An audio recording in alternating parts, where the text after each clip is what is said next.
What is up? What's going on, you guys? Welcome, welcome, welcome to the Kay and Kayla show. Thank you guys so much for being here tonight.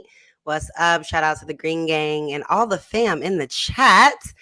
As we can see, Kay is not here tonight. She has some family commitment tonight. And she is going to take care of that. But we are still going to have an amazing show. And we will be taking some callers later on into the show. Of course, we have a spicy topic today. So go ahead and make sure you hit that like button. And if you are not subscribed, go ahead and get subscribed to Lapeef Network right now. So you guys, you have to make sure that you get your tickets to the Lapeef experience. You already know. Definitely pull up in Atlanta. We're going to have a lot of fun. I can't wait to meet a lot of you guys. It will be great to put some faces to names. So make sure you pull up to the Lapeef experience. Literally, it's just a few days away. I am flying to Atlanta in like 2 days. So I'm super, super excited. Get your tickets. I think they're almost sold out. I think there are only a few tickets left. So make sure you get your tickets, y'all. Make sure you get your tickets. So we have some interesting topics for the night tonight. Some very, very interesting topics, as you guys can see. Now, hold on, JR. Let's start. We're going to start a little light. We're going to start a little bit light because I want to kind of see where we're going tonight. Since it's just me here, I want to see where we're going. Okay. So we're going to start with a little something right here. Okay. Do you guys think are zodiac signs a real tell when it comes to dating? Like, do you guys think that zodiac signs actually mean something? Do you think that people are compatible per their zodiac sign? People can say a lot of different things about how they relate to their zodiac sign. I know I do in a lot of ways. But do you guys think that it really comes into play with compatibility when we talk about dating? Yes, no. Okay, so I'll go first. I think yes and no. I don't think that zodiac signs are 100% accurate, but I do think that majority of people identify with over 50% of the qualities of their zodiac.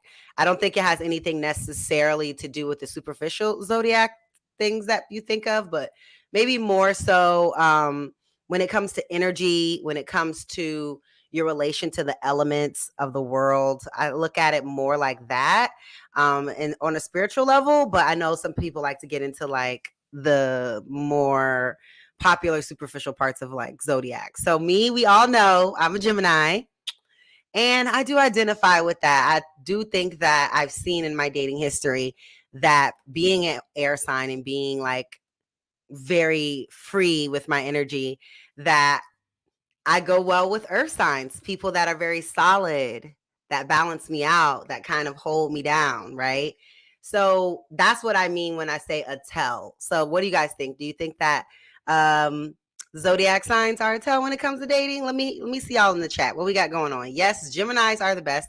Yes, we are. We're lit. We're definitely lit. So Lonnie doesn't believe in it. Why is that, Lonnie? So you don't identify with any of the parts of your zodiac at all? Like you don't think that the type of person that you are via like fire sign or like water, that you mesh with other signs better? No. What do y'all think? I agree with Chris. Your rising is the most important. He said the more important. I'll say the most important, because I think that is where your true personality is without the influence of other people. You know what I mean? Gemini married to a Scorpio. Ooh, that's interesting, because me and Scorpios usually like, we don't really mesh like that. Me and Scorpios. Scorpios are a little, what is Scorpio? Fire sign? Is that a fire sign? I don't even know. Let's look it up. Is it fire or water? Oh, it's a water sign. That's interesting. I don't really know. I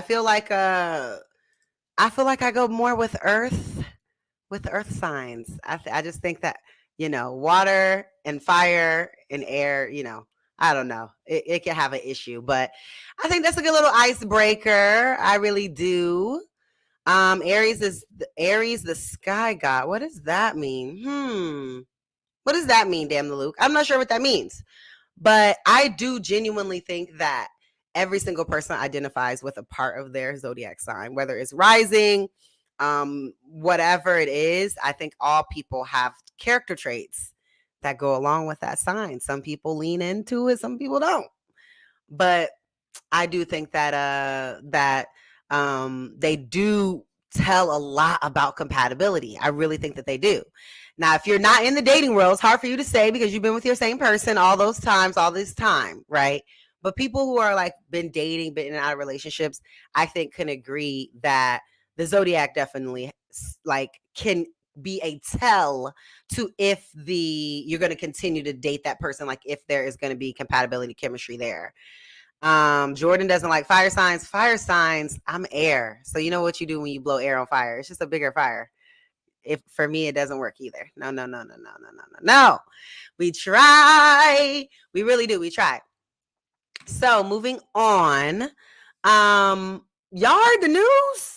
I know y'all heard the news because for some reason people think that they gotta keep their news and their business out in the streets.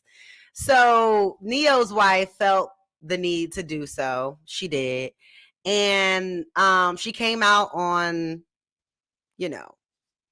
Shade Room saying, or on her own page, on her own accord, and Shade Room made it public that, Neo's been cheating and been buying hoes unprotected, and she's sick of it. They literally just spent like $1 million on a vow renewal like 6 months ago. This is what I'm saying. Like, what is happening? And do you guys think that this has anything to do, because y'all know recently he did that interview on the Breakfast Club and he said, oh, if his wife was cheating, he wouldn't want to know. I knew that there was something up with that. I knew, because I'm like, what who says that? Like, who says that? I don't want to know. I want to go like I don't know. That was just kind of weird to me. So the fact that this comes out less than a month later is like, okay, all right. It's kind of bad, guys. I mean, ultimately, I said some things. I had some back and forth with some people on the Shade Room, in the comment section about this situation, and I mean, not to be judgmental or anything, but like, you was the stripper when Neo married you, though, Crystal. So I mean, you get them how you lose them. You lose them how you get them. What's the saying? I'm just saying, like, I mean, not that she's not a good person, quality mother. I'm sure she's a great person, great mother. I'm just saying, kind of like, I felt like she pretty much knew what she was getting herself into. And women think that they're going to change these men. You cannot change these men. That man was like that when you got with him. He was buying you when he got with you. And then now that he's married you, you think he's about to stop doing what he was doing? Probably not. Probably not. So why are you like, Crystal, just relax. Just chill, girl. Like, come on. Like, just chill out. But is this a fact? Do we feel like cheaters are always going to cheat? Like, what do y'all think? Because they had cheating allegations before and they broke up. Then they got back together. Then they got this vow renewal and now he's cheating again. So do y'all think that cheaters will always cheat?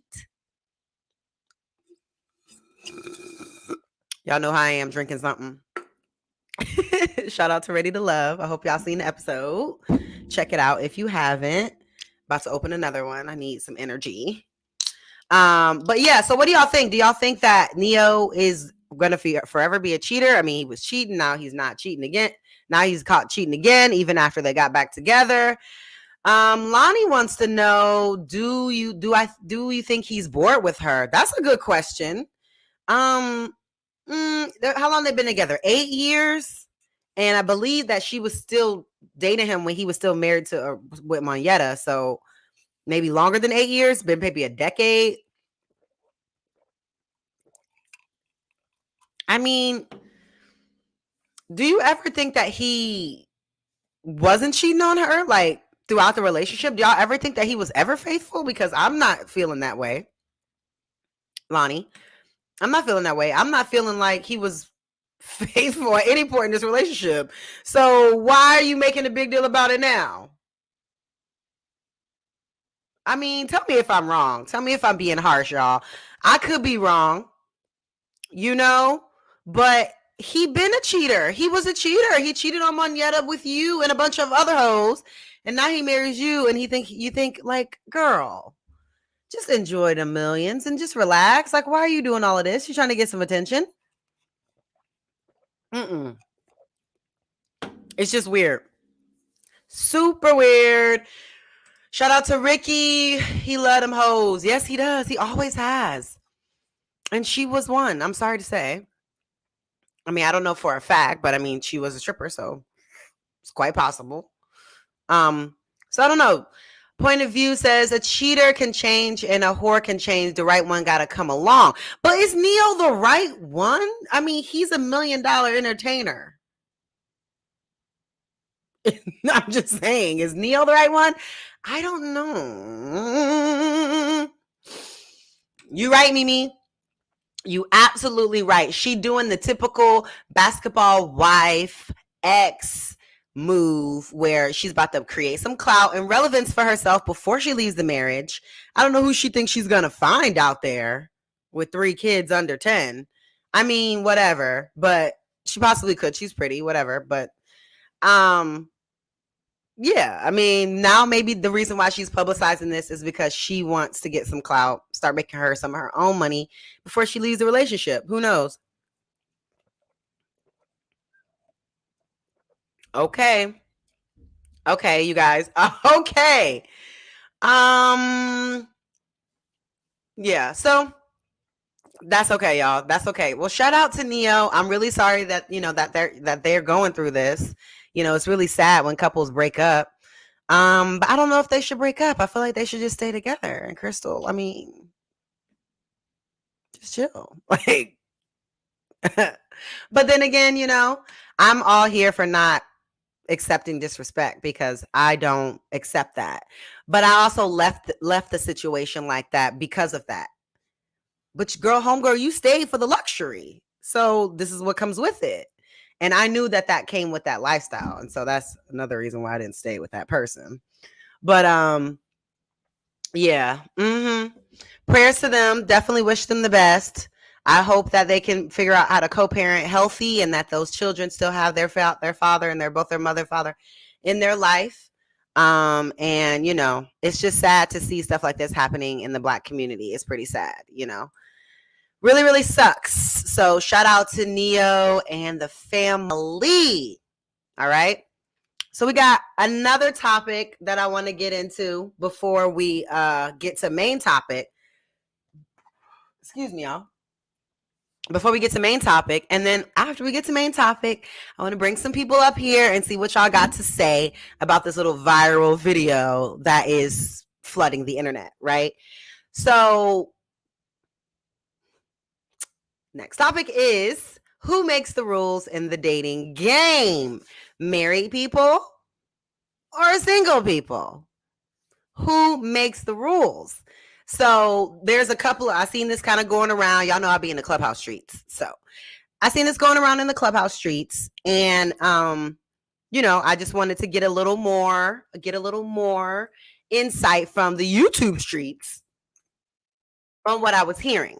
Right. Because the things I was hearing on Clubhouse, I don't really know too much about. I don't know if I think I'm hearing nonsense, but we're going to bring it to the YouTube streets and let y'all help me understand what the heck is going on Clubhouse.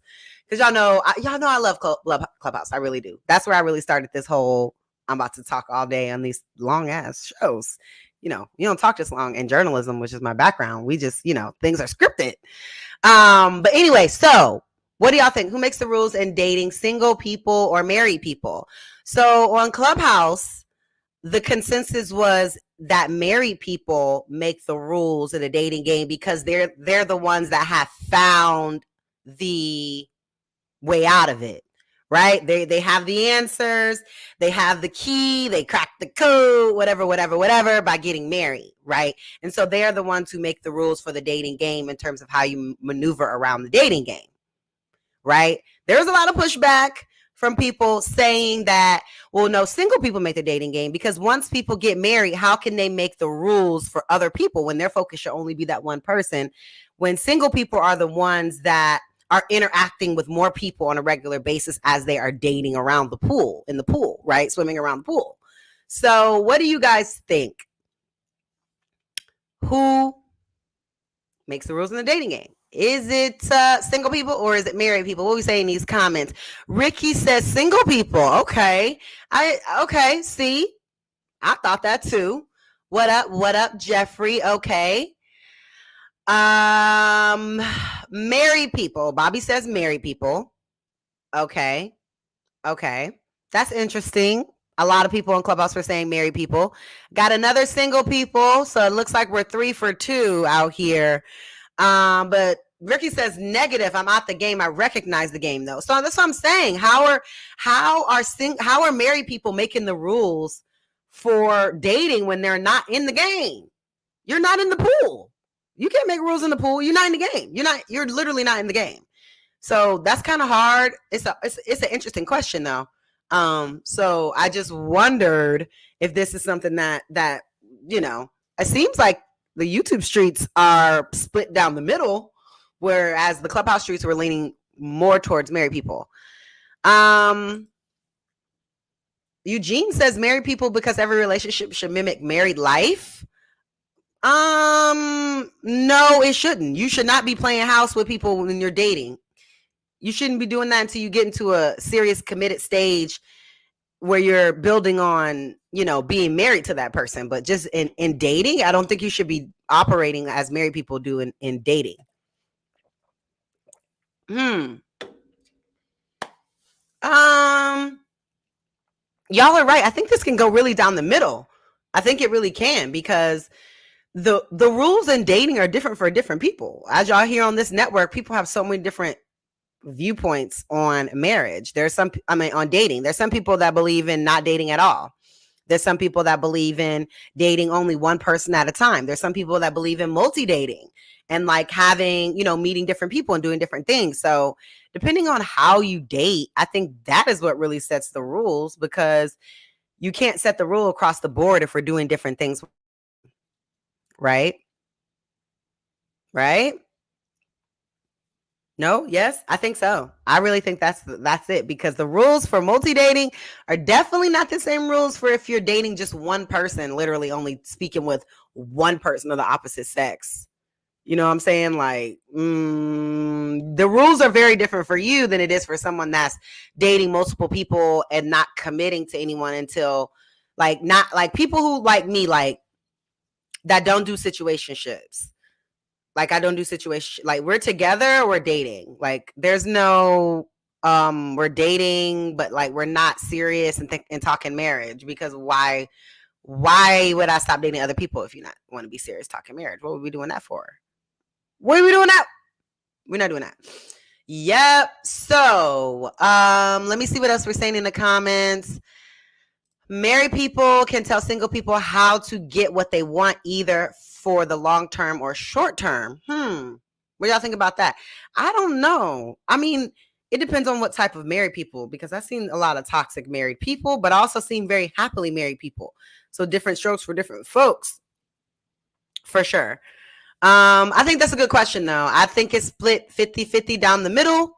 When it comes to this question, majority of you guys are saying, not majority, it's split 50-50. Some of you guys are saying single people. Some of y'all are saying married people. But I thought that this was a great topic to discuss. Shout out to Clubhouse and all my people over there in those Clubhouse streets. Who we got? We got Bruiser. Shout out to Bruiser. Thanks so much. He said rules are made together during communication. Absolutely. So the rules are different for each person's relationship, for each person's situation or dating or whatever it is that they're building with someone. They decide what the rules are for them. No one else gets to decide those rules but them, because they're the only people in the situation with each other. Is that hard to believe on YouTube? Because I feel like people think that there is a way, and like they make the way and the rule for how other people do things in their relationship. Skirt, this whole it's a group decision. No, the fuck it's not a group decision. It is not a group decision what you do with your life. That is a problem. Okay, you should have your own discernment to make your own decisions. You got to get off the bottle and be able to do it yourself. Not a group decision. So that's a good question. Yeah, get the likes up. Shout out to Rilla in the building. What's going on with the damn likes? I know y'all miss Kay. I know, but we got to get the likes up. What's going on? It's 200 people in here and we only got 64 likes. Get the freaking likes up. Okay. I'm going to drop the link when we get the likes to at least 100 likes. When we get the to 100 likes, and we'll drop the link so people can come up and give their feedback. Yes, don't play with the likes. Postmaster said, what exactly the difference between dating versus being in a relationship? Do you get the same benefits in one versus the other? Females tend to get the two confused. For me, I believe that dating is not consistent. Like when you're dating, you don't have obligation versus being in a relationship. You're just going out on dates with this person and you are working towards something, but you haven't communicated that like I'm exclusively with you and only with you, and I'm prioritizing certain things in my life because you are now my partner. So that's the difference between dating and being in a relationship. For me, you could be dating someone. We're going out on dates. We're getting to know each other. We talk every now and again. We're getting to know each other more, building that. I don't think they have the same benefits at all. I don't think that you should. There's no obligation for sex or any of that stuff when you're just dating someone. You're just dating them. So if that does happen, whatever, do what you do. But that's not obligated as I feel it is in a relationship. That is if you believe in like, premarital. What up? Premarital sex. But yes, so that's what I think about that. Shout out to Crew Season in the building. What up? What's good? Chicago Rilla and Sugar Bump in the motherfucking building. Exactly, Mimi. Dating is not commitment, and a relationship is. It's very, very simple. Dating, yes, Ricky, it means we talking. So if I dated you, don't go tell people that like don't do that. Like, no. Thank you so much, Chrissy. Appreciate it. I ain't even got no lashes on. I really got light makeup on today. So I just really I appreciate that. Thank you so much. Okay, let's get to main topic, y'all, so I can bring some people up that want to argue with me, because I already know that people are eagerly waiting. So, main topic of the night. We're going to get into it because this is not going to be a crazy, crazy long show. No 5-hour show. We're not doing a 5-hour show. So, let's play the video for tonight's main topic. Where is that? You and I are sleeping together. If I got it, you got it. Yeah. I'm not going to be sleeping with a woman and she's struggling. Right. I don't want no struggle vagina. Right. Like, struggle vagina is stressful vagina. I need my vagina to be at peace. Right. Because it's so hard for a woman to be sleeping with you, and in the back of her mind, she's like, and my lights just got cut off. And how am I going? Yeah. I know he's enjoying this moment, but I got to go back to the situation, and I don't know if I'm going to be evicted. I don't even know if I'm going to have food. Then that's not a pleasant experience for either of us. And so that's what I said. I was like, hey, listen, if I got it, you got it. Right. And that's just what that is. It's grave danger to be giving your body, because I still believe that the woman body is so precious. And until, recently, over the last year, I actually started realizing that my body had value too. At first, I didn't even think I was worth nothing. So the reality is that a woman's body is so valuable, then why is it given so freely? Right. And then you give it to a guy that doesn't even respect you enough to even go change a flat tire if you were stranded on the road. That just don't add up to me. Yes. I had to let the whole video play so that we all can hear everything that he is saying. He's making 100% sense. And you know what? Maybe I need to play it one more time just so that we can fully get it. because I don't know. There shouldn't be nobody against me tonight on this one. Let's go ahead and play one more time. You and I are sleeping together. If I got it, you got it. Yeah. I'm not going to be sleeping with a woman and she's struggling. Right. I don't want no struggle vagina. Right. Like, struggle vagina is stressful vagina. I need my vagina to be at peace. Right. Because it's so hard for a woman to be sleeping with you, and in the back of her mind, she's like, and my lights just got cut off. And how am I going? Yeah. I know he's enjoying this moment, but I got to go back to the situation, and I don't know if I'm going to be evicted. I don't even know if I'm going to have food. Then that's not a pleasant experience for either of us. And so that's what I said. I was like, hey, listen, if I got it, you got it. Right. And that's just what that is. It's grave danger to be giving your body, because I still believe that the woman body is so precious. And until, recently, over the last year, I actually started realizing that my body had value too. At first, I didn't even think I was worth nothing.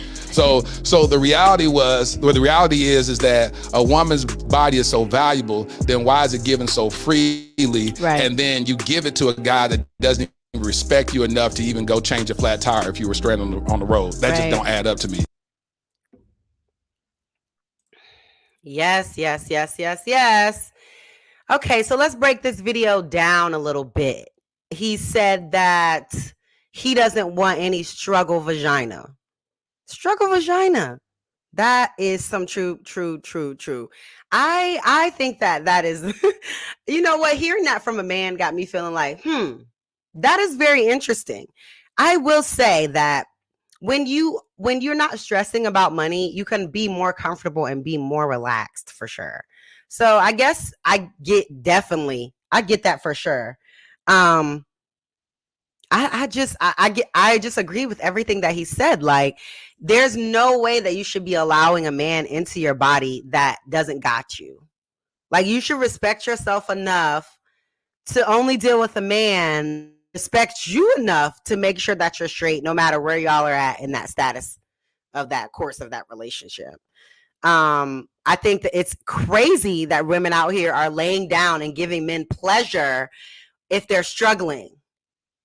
Like, you're better off going the fuck to work than laying down with a man that can't help you. Like, why would you be doing that? Get you a vibrator and go to work until you can run across a man that respects you enough to treat you good, treat you well, like communicate with you, be on the same page with you, have your back for sure. And ultimately commit to you and be with you for sure. Like, what? So I totally agree with, I'm not a man, so I can't speak to the difference between struggle vagina and what someone who's well kept and comfortable. I'm imagining that it's better, but I have never, I'm not a man, so it's hard for me to say. But I can imagine, just in my experience with men, that men who were less stressed about money had better sexual performance. So, I mean, y'all can go look it up, how stress affects male sexual performance, especially the number one thing to stress about would be money or health. These things do affect male performance. I've actually experienced it firsthand. Someone that was stressing about, their company going bankrupt and things like this. And that definitely can affect it. So I could see how what he's saying about someone that's stressed about finances and life and all these different things, and how the sex is not as enjoyable when they're going through all that versus when they're straight. So that part I definitely identify. And then, like, he was so right, ladies, listen to this man. Do not be giving your body up to somebody who you don't know for a fact has your back, has your best interest, commits to you. It's crazy. It's literally crazy. And these are tests that you should be doing before you get with them. And I know that this is something that you have to think, like, when you're younger, listen, we've all been young, and that's been the last thing on your mind. I understand when we were in college, listen, it was not about that, okay? It was about who was fine, who looked good, having fun. I get it. But that is a mentality that you have to grow out of, for sure. And if you're a grown-ass woman, what the hell are you doing? Okay? I can understand, like, my young ladies that are in college, and, like, I was there, girl. I was there. I was at the parties. I know who looked good on the yard, who's popular. I get that. But, like, ultimately, you have to respect yourself enough to not like continue behavior like that for sure. Like when I'll give you a pass in college, but once you're 21 and you leave college, like girl, you know, even in college, really, just get you a boyfriend, right? Someone that's going to make sure you're straight.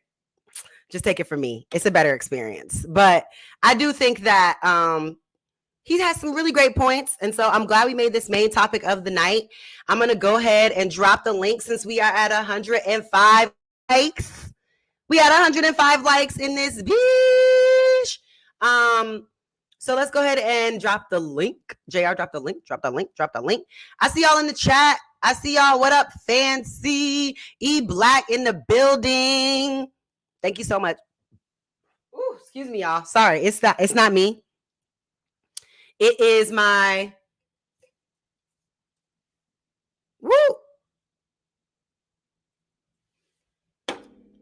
Live fit, y'all. Live fit. Okay, yes. So we're gonna bring up Dr. Eugene in the building. How you doing? Hey, I'm doing fine, and you? I'm doing good. And we got Sean in the building. How you doing, Sean? I'm good. How you doing, Kayla? What's up, Eugene? I'm awesome. Welcome to the show. Thank you. So we've had a couple of topics this evening. What are you gentlemen's feedback? Well, my feedback is basically on the second one about helping, being provider for a woman you slept with. And I pretty much agree with the guy because, I mean, personally, I'm a guy who would rather sleep with somebody I know, somebody who I be in a relationship with. And, if that person if I'm in a relationship with that person, just maybe I would, help her here and there if she's really having trouble. Otherwise, if she's a total stranger, not a good idea. If she's a stranger, because I barely know her. And it's like giving my money away to something that is unknown. And then two, how do I know if that person's telling the truth anyway about what I'm giving her that money for? So no, I would not really provide to a stranger, just to somebody, maybe just to somebody I'm in a relationship with.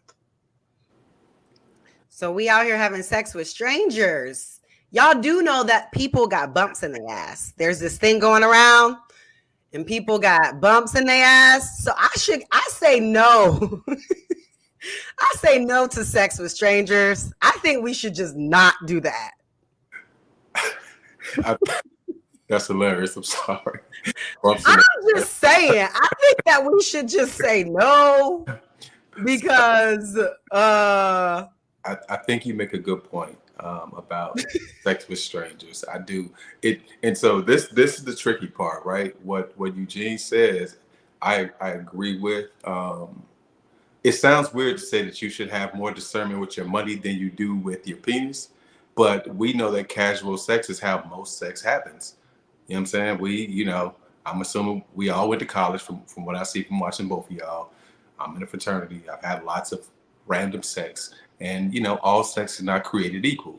You know what I'm saying? Some sex, it's just a mutual experience. That's all it is. There's nothing more to that. So I think there's a difference. We have to parse being in a relationship with somebody and just having sex with somebody.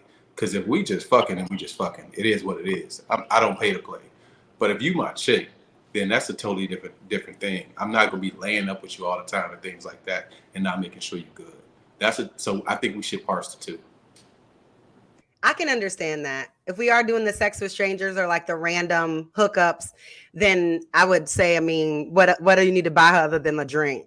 Right? Right. But $40, Right. But if there's someone that you're like dating, y'all going out regularly, once a week, twice a week, talking at you all the time, I think like if something, and I think that if she call you and has a tire on the side of the road, you should go, or you should call your AAA to have them go pick her up.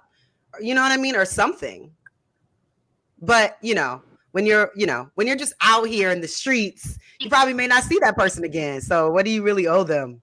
Right. But that's also, ladies, that's also why you have to be careful with how you're moving out here, especially if you don't have, I mean, not especially, but like, especially, I will say, especially if you don't have money, because if you don't have money and you're struggling, like I said, you're better off going to work and putting those hours in at your job versus laying up with some dude that doesn't give a fuck about you. You don't have time for that. You don't have time for that. That's the same thing we tell guys. Get on your purpose. You ain't got time to be thinking about women, my guy.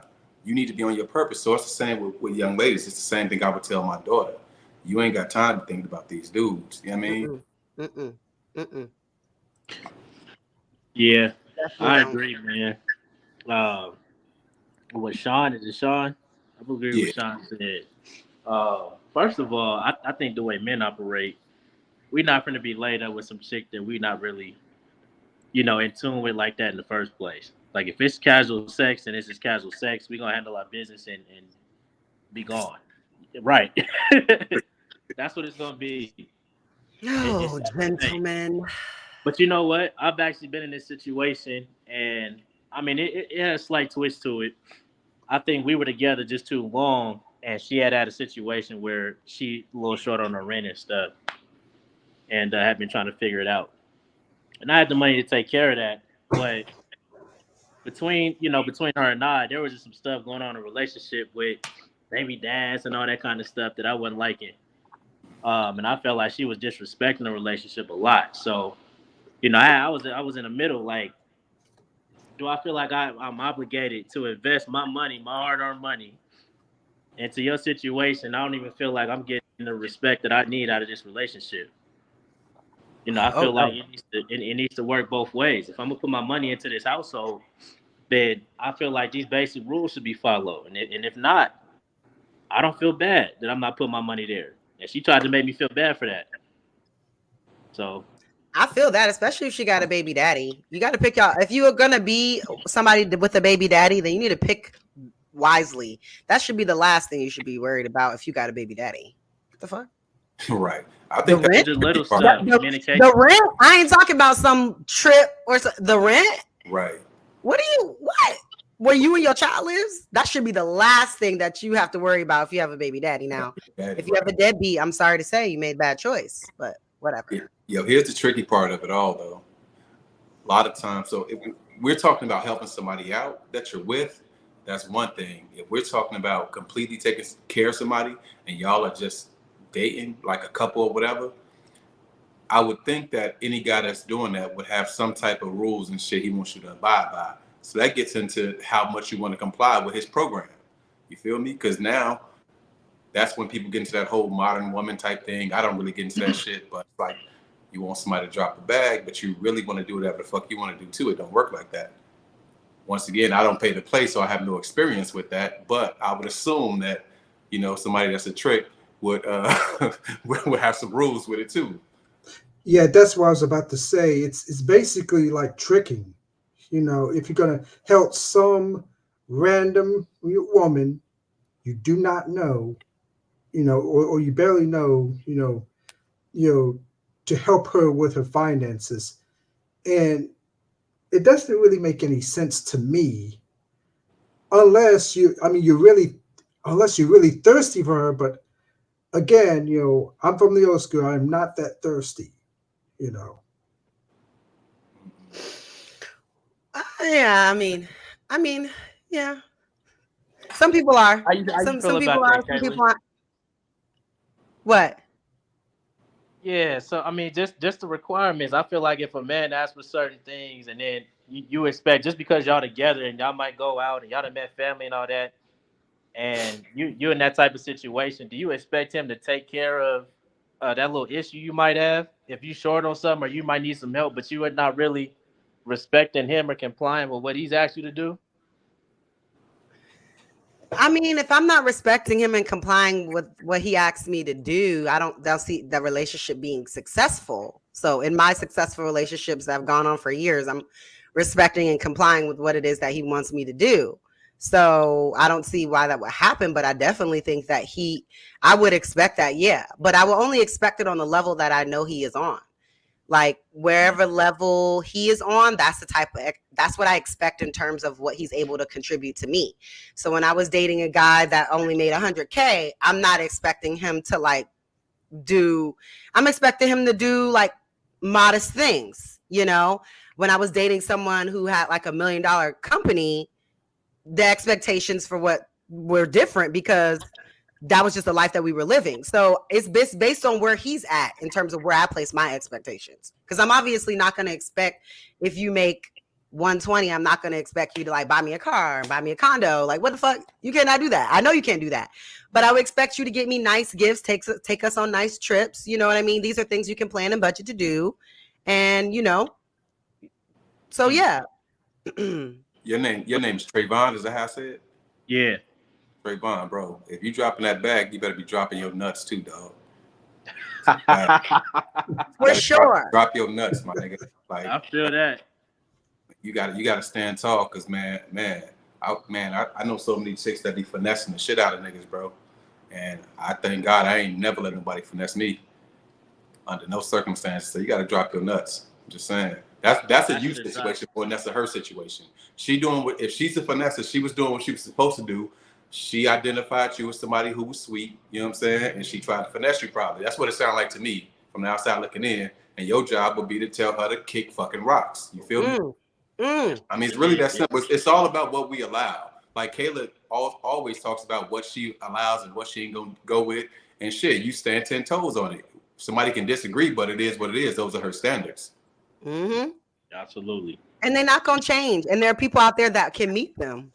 It's not that many people, but that's how it's supposed to be. Because I'm not for everybody.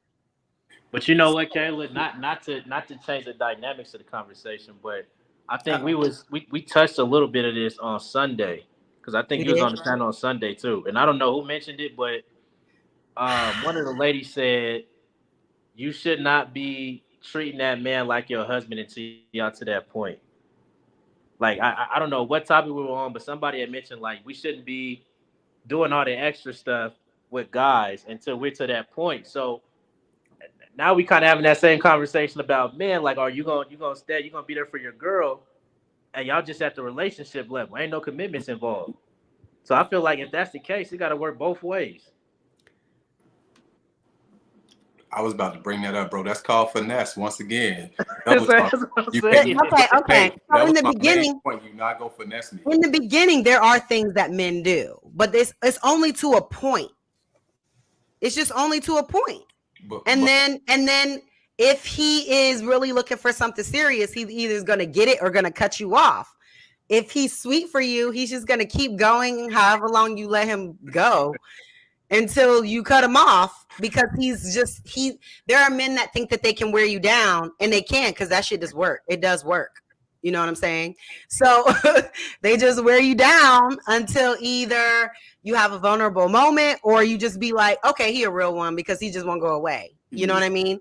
So that happens too. It just depends on the guy, and it just depends on the situation.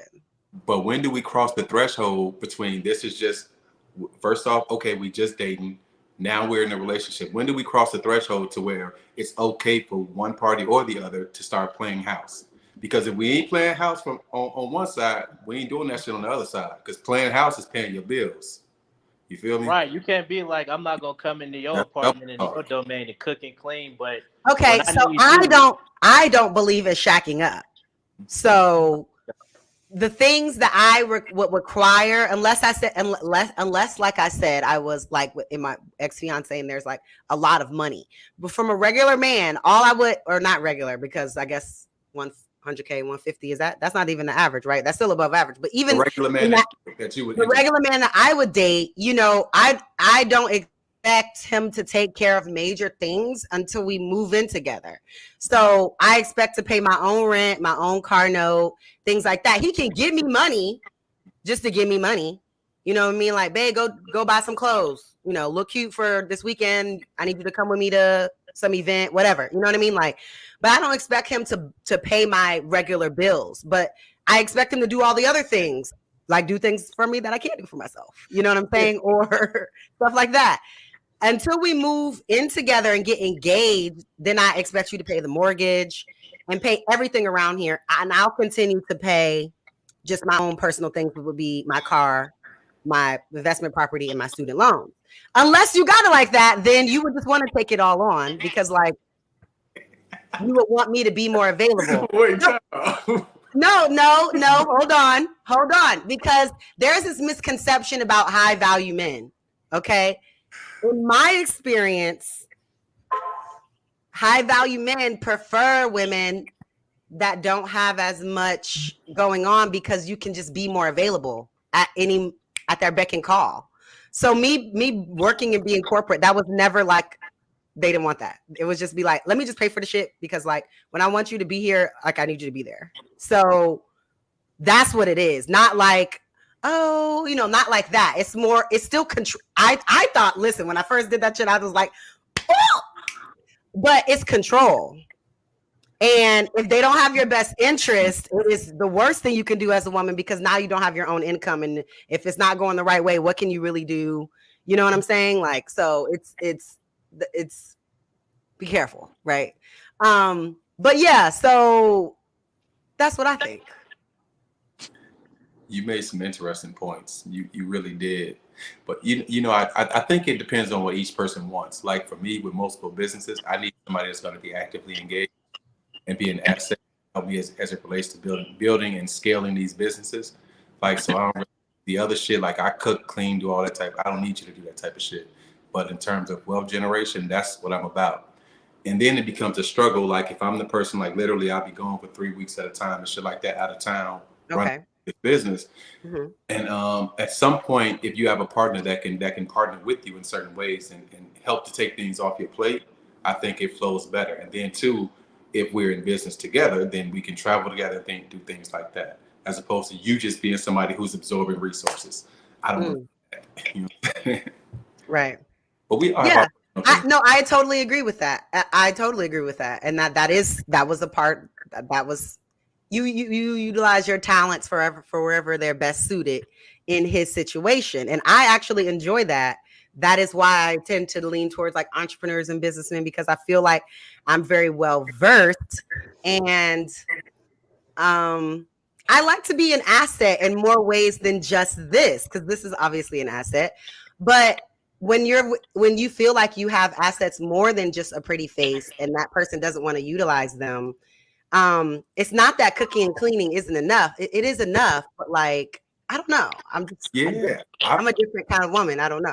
I feel like women really should be insulted if a nigga just wants you to cook and clean. Like real talk, they say your biggest flex is your wife or whatever. For me, my biggest flex would be my wife there at the table as a business partner. You know what I'm saying? Like competent and really, really running shit, really doing boss shit. Like for me, you know what I'm saying? Like personally, my wife, she is a scientist. She works, you know what I'm saying? Like she's you got a science bay. Yeah, she's a real high level. She wear the lab coat for you, like. Well, she actually is out of the lab now. She's in management, so she's not in the lab anymore, but she's a scientist too. And so, yeah, but even that, like she just loves doing that. She just loves doing it. She loves it and she loves doing it. She does great research, like on COVID stuff and things like that, and she loves doing it. Mm-hmm.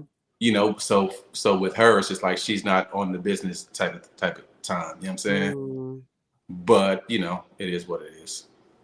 I mean, I guess it can't all be like that, but at least she's passionate about something. I feel like when your partner is passionate about something, and especially if y'all don't have kids and they go to work, they come home, you know, and it's a job that they love, like they feel good. Like, especially me, like, expect my good days at work. I get off. I'm like, let's go get some drinks. Like, I'm feeling good. Like, guess what happened today? I got something to talk to you about. You know what I mean? Like, I don't know. It's just more zest in the relationship when the person gets to do whatever they're passionate about. If they're actually passionate about it. And that's the only thing that I have against the whole modern women, because y'all know I'm very modern, but that's the only thing I have. Like these women that work these high stress jobs that they don't really like, that they're doing it more so for power and money. That is what that's what I think men don't like with the women. You know what I mean? Because it does make you tough.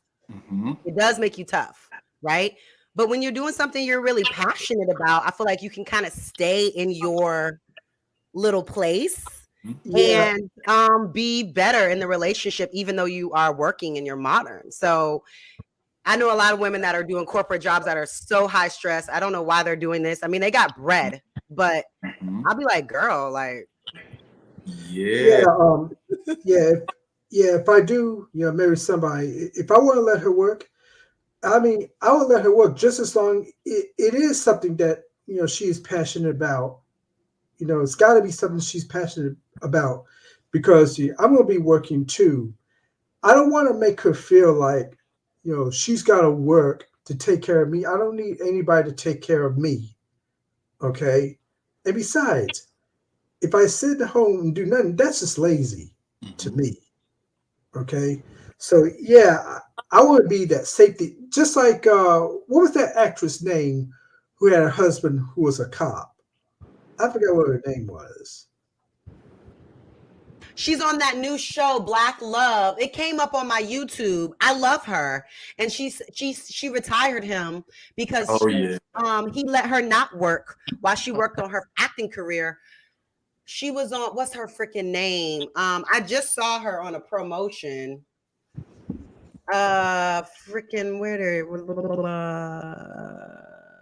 Here it is. Who is she? Hold on.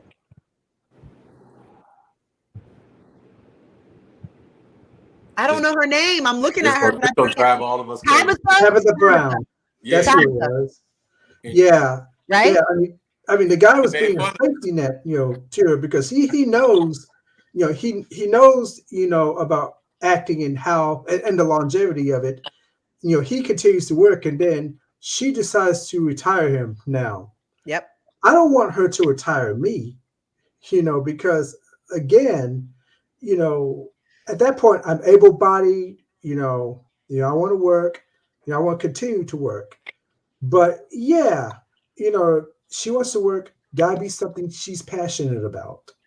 Yeah, but Eugene, if you were in their position, you wouldn't want her to retire you so that you can do something that you're passionate about. Because like she was saying, in my old boss's husband, it was a detective. Police officers, detectives, cops, it's a very stressful job. You see traumatic things. I remember that my ex-boss's husband retired after his last thing. He said he had to retire when they found a baby in a dumpster. And like the thing, like it's that job is hard, being a cop in Los Angeles. So, I mean, I would retire my man if he was a cop for 15 years to support my career, and baby, go do something go do something else. But I think that was good. That was a good thing. You wouldn't want that same thing? Well, I mean, let's say, I still want to work. Yeah, I would like to do something that I'm passionate about too. But the bottom line is, I still want to work. Right. She'll retire from his job, but he still works. He still does like he started businesses and does like things that he's passionate about now. He retired because, when you work for the government, for the city, that does come with benefits and things like that. Things that you don't have if you're an actress that's not and you're not SAG yet. You know what I mean? You haven't got all the credits to become SAG where you're eligible to buy into insurance and things like that. So there's lots of benefits for him staying and that sacrifice that he made in doing that. And I think that that's real partnership right there. And I think they're a beautiful couple. I can't wait to watch that show. It's on OWN, my network.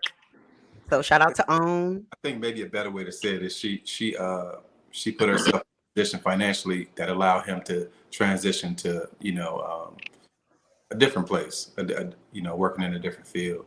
Because retirement makes it seem like what is he gonna do? Go home and bake pastries and shit? Right.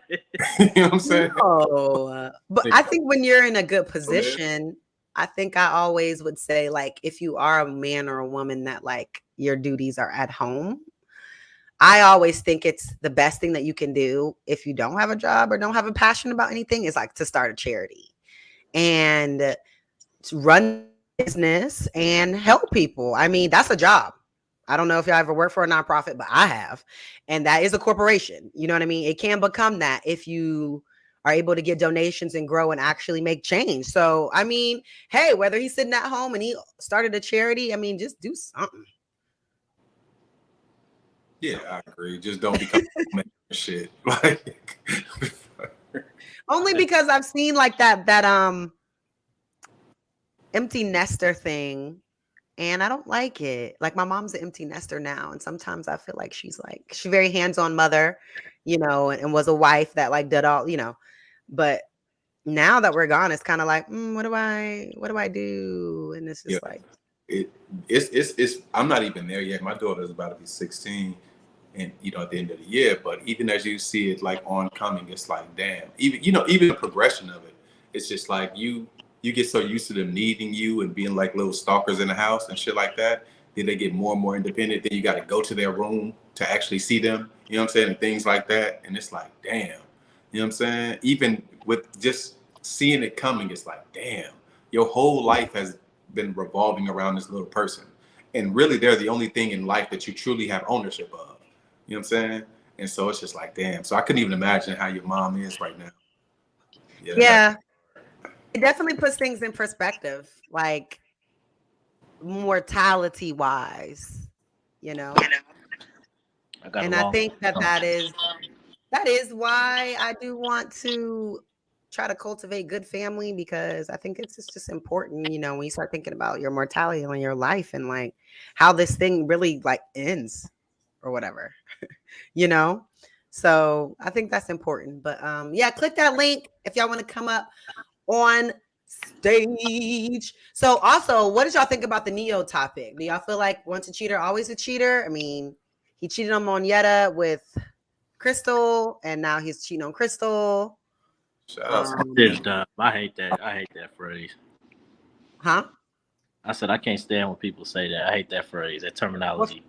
What phrase? The once a cheater, always a cheater thing. I'm not saying it's true. I was simply asking. Oh no, I'm just saying. I just hate it when people say that. I know. Yeah, that's not really your opinion, but I don't agree with that. I think for him, I didn't read all the story, but anybody can turn their life around. Nobody's perfect. People do dumb shit every day. You know what I mean? Oh, this one. How many days?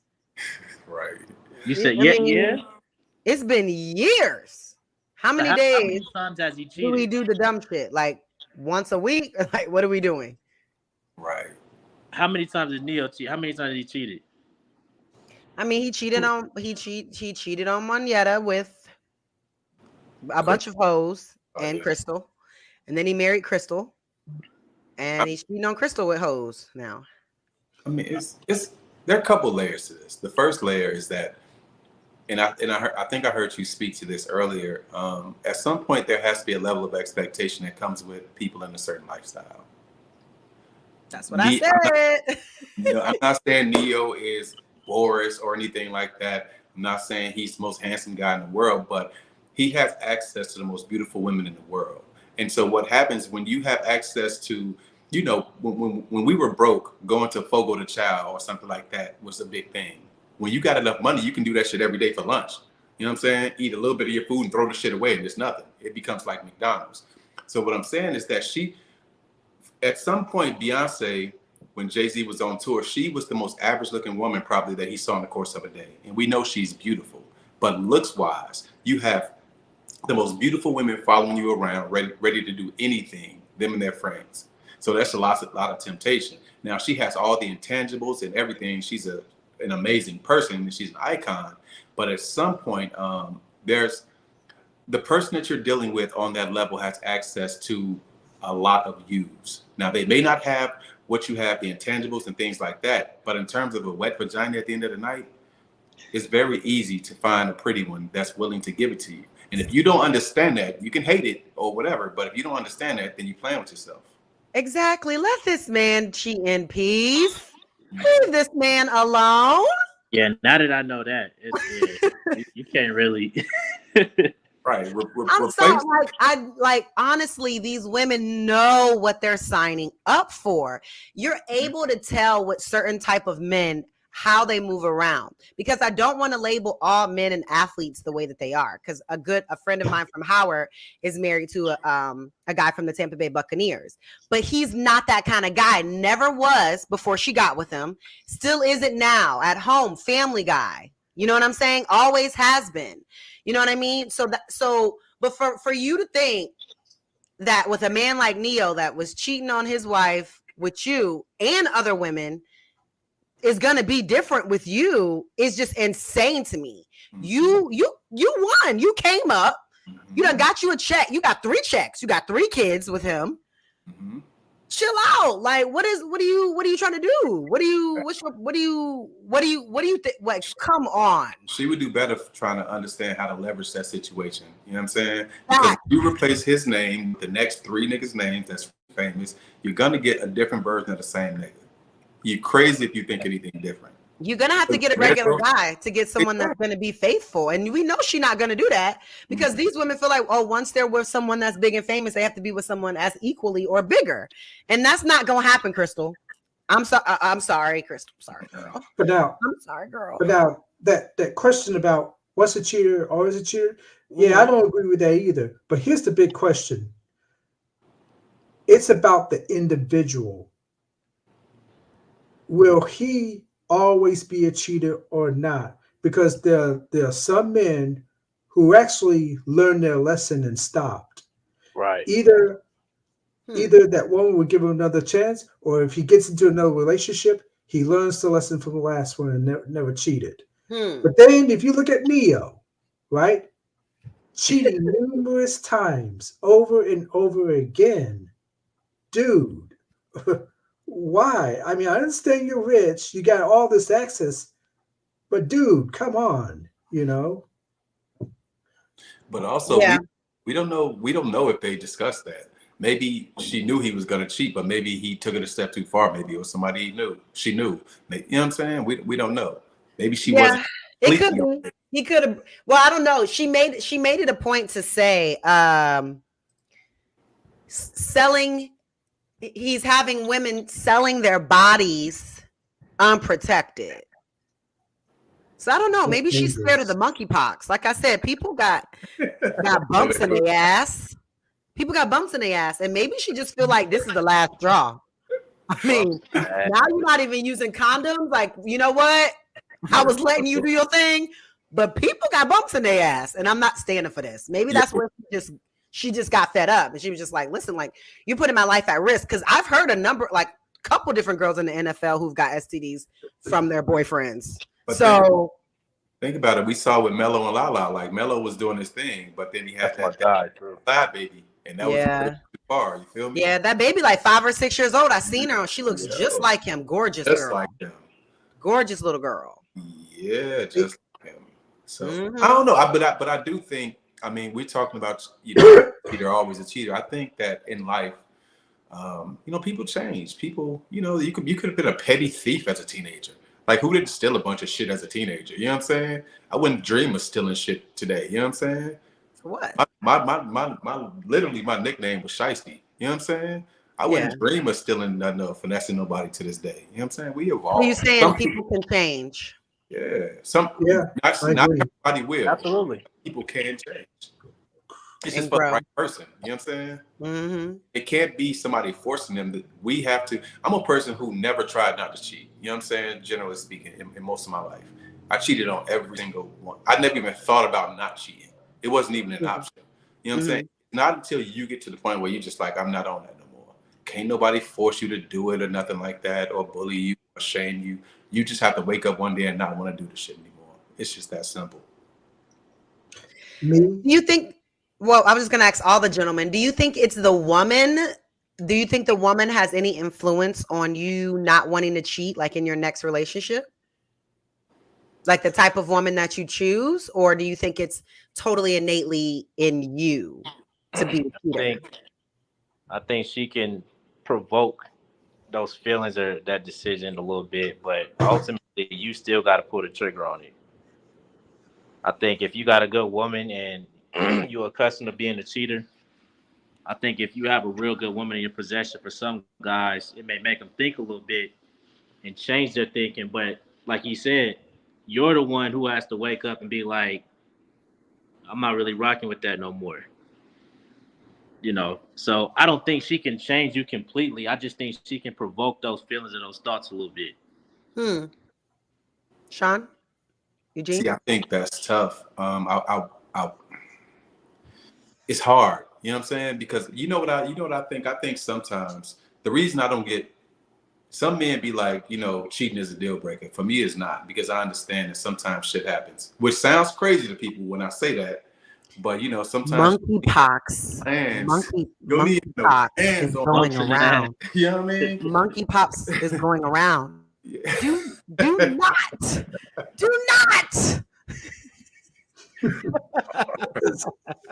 I'm telling you. You know what it's like? It's like I like to say I'm a recovering cheater. It's like a day by day thing. Like you have I'm telling you, like if you really think about shit in that way, it helps. Well, no, but that is language that addicts use. Hold on. I mean, but if you think about it, like you can be addicted to supplemental vagina. You feel me? Supplemental. You know what I'm saying? You could just be used to that, and it's like, what do I need to do today to make sure that I don't fuck off? And I mean, it's the same mindset I do with everything. Go to work. I'm saying, like, nah, but sometimes anytime you think about being sexual, y'all do know that sex and sexuality is a part of your fundamental spiritual creation, like how you create, how you think, how you manifest what you want to happen in your life. Do you know that? That's why it's so important to choose the right partner, because you guys are making that, y'all are creating something together that's not just a child. Obviously it's a child, but you're also like when you feeling those sexual energy, put it into your passion. Like take it, put it into the passion and let that like entice whatever it is that you're working on. Because I'm telling you, ejaculating and releasing your sperm in a place that's not building anything isn't going to get you to where you want to be. I mean, if you want to be in the 1%, you have to make these motherfucking sacrifices. Like, period. Like, if you do what everybody do, you're going to be like everybody else.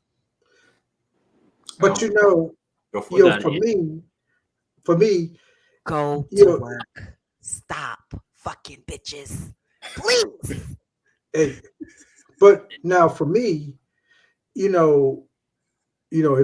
whenever I get into a relationship, right, I've always, focused on that person because, well, I always had the discipline, and, if you really love that person, you won't. But here's something that really scares me, that would stop me from cheating. Like you mentioned, all those STDs that are out there. That's what, that can stop, that can make a guy think, about, cheating, bringing home these STDs and stuff. And worst of all, getting your side chick pregnant. That's another one. Don't do that could scare somebody to death. Don't be Usher. So don't have to make that phone call. Right. I mean, this is why I don't understand cheaters at all. I don't understand them because of all those factors that they can bring into, their lives. Okay.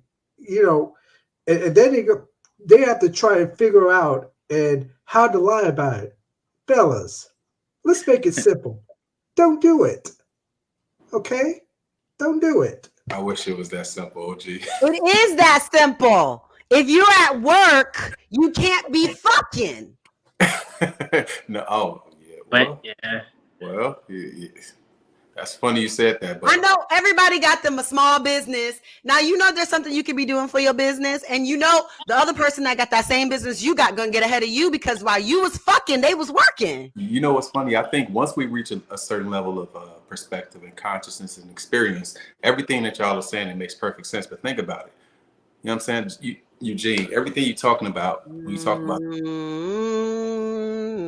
dude, think about how many people take penitentiary chances every single day, knowing that they can lose their lives and don't give a shit. So what I'm saying is that a lot of we don't give a shit about none of that. They just don't care. I want to ask y'all a question I asked on my Facebook, and it's related to this, right? So What? say you're in a relationship with somebody, right? Now, the answer can't be none of the above, Kayla, before you get started. It's A or B. Would you rather your person have one person on the side or just be open to messing with whoever? Oh, goodness, John. A or B. This is a very hard choice, but A or B. Yeah. One person on the side or just be going. When they meet somebody on vacation, it's up. They meet somebody at the bar, it's up. Which one would y'all prefer? E Black said B. Okay, my guy E Black, salute to E Black. I would. Oh yeah, let's see what they're saying in the chat. Mimi said A. Okay, that's hard, y'all stewing over it. I thought about this question for 2 years. Trust me, I rationalized both ways. I would just prefer to not be with a cheater. See, but if I had to choose, I probably would choose A. What about y'all? Y'all still thinking? Well, I got logic behind both. Wait. What was A? Sorry. What? A was they have one person on the side. Oh no, I choose B. Sorry. Yeah. The person that's talking about bumps on the ass is choosing B. Okay, that's what I thought about when I said B. So when I think about yes, B, I'm like, however, if it was anyone that be dating, they would be practicing safe sex, and sex with a stranger is not the same as somebody like that you are really fucking with, or at least the type of dudes or me or just what I think. I don't really think that like oral sex takes place often, that certain things take place. It's more just like get the nut, right? You just put the condom on, you get the nut. Versus like if they're really dealing with one person, they're going to be doing oral, they're going to be doing a lot of other kinky shit because they're really invested, right? And they have some level of trust and they're building an emotional connection. So no to that shit. Yes to safe. If they went on vacation, I mean, do you hear trees fall in the forest? I would never know. It's a hard question. I'm gonna say A. I can rationalize B though. I'm gonna say A because at the end of the day, right, our biggest fear with A is that person will develop some type of emotional bond with that person and then leave you. In which case I say fuck you and them. That's much better than people knowing that I'm cuffing a rat. You know what I'm saying? A hood rat. You feel me? And possibly getting bumps on my ass, to your point. You know what I mean? So I don't give a shit about you developing feelings. If you dip for buddy ass, fuck you and him. I don't care. Shit. Right, but you're not okay. I just feel like when they're comfortable with the person, there's just more room for bullshit. Like Eugene said, he'll more than likely have a baby with his side chick. If someone he's consistent with, he'll more than likely catch an STD from his side chick because he's definitely fucking the both of y'all raw for sure. But and he's trusting that the both of y'all. He's trusting that the both of y'all are only fucking him. But you don't know what his side chick is doing out there. But he trusts her because he's always with her. So I think that it's more dangerous with having a consistent person versus like.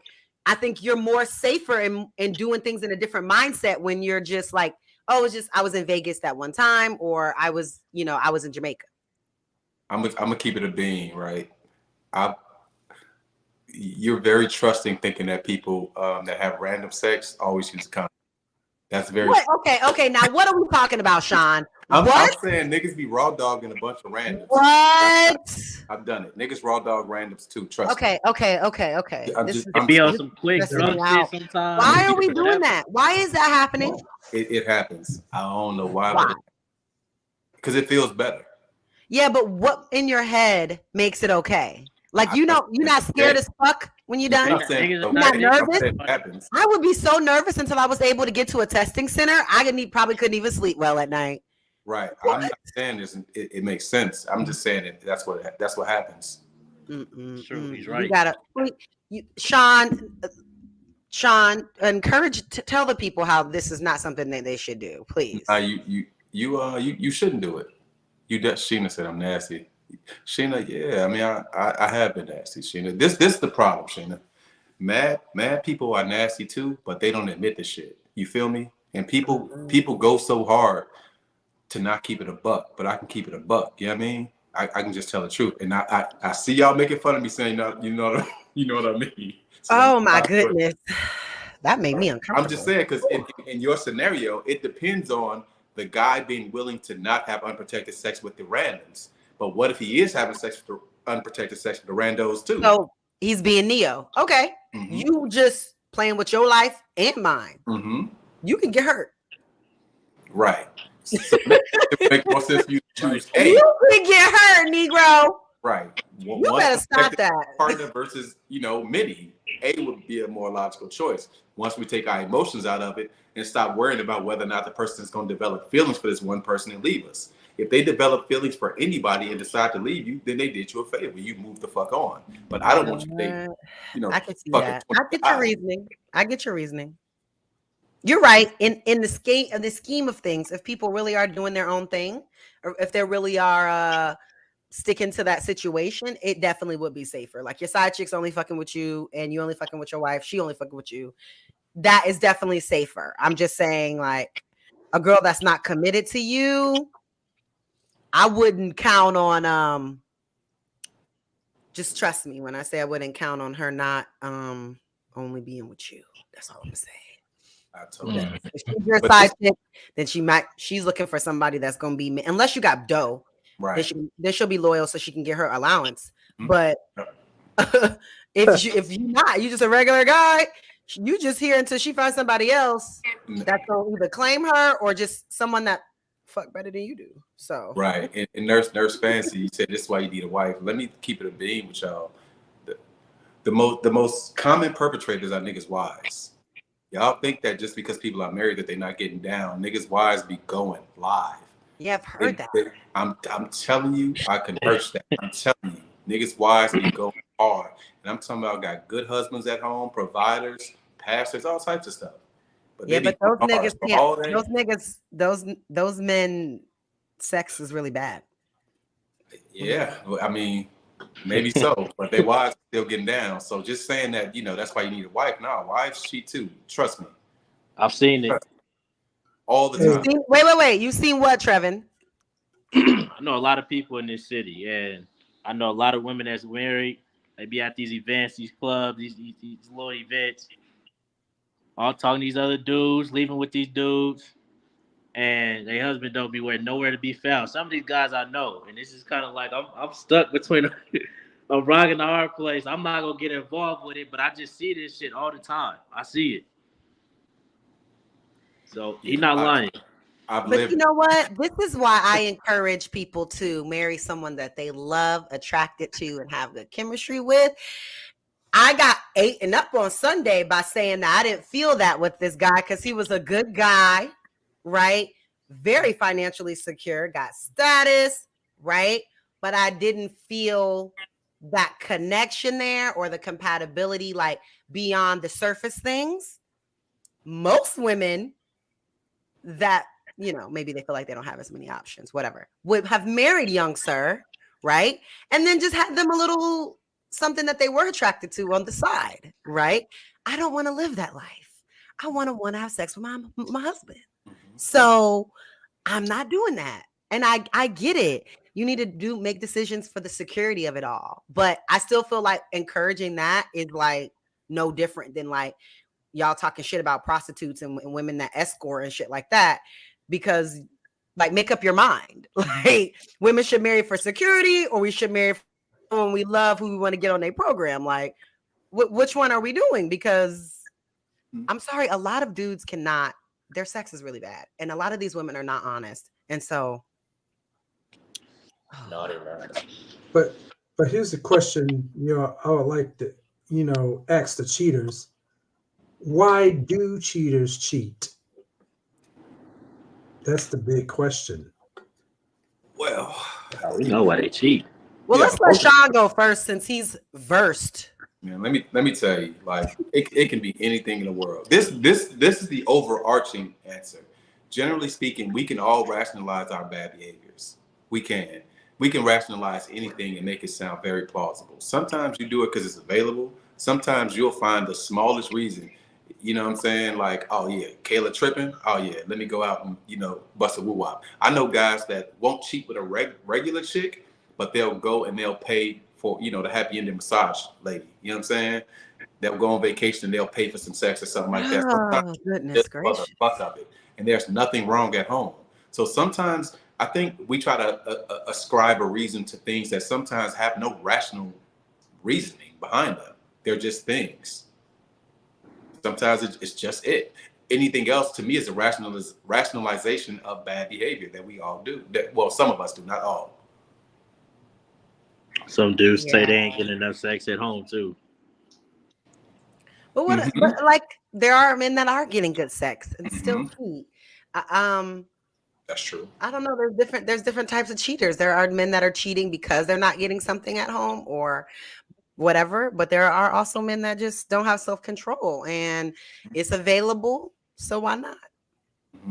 Absolutely. And then sometimes, for what I've heard, the woman at home may not be doing certain acts, you know, that you get from, you know, the side chick or whoever you been cheating with. You know, too. And that goes both ways. I already went down the ratchet rabbit hole, so I'll just go. So me and my ex-girlfriend, we went somewhere to meet this young lady who was married, and we had a threesome. The thing is, she had that fantasy, and her husband didn't want to provide her with that fantasy, so we did. And this is years ago, just for the record, years and years ago, 10 years ago type shit. And so that was her rationale. You know what I'm saying? She had a fantasy that he didn't want to fulfill. And that was her rationale. Terrible rationale, but that was her rationale. So people do it for whatever the fuck reason they want to do it for.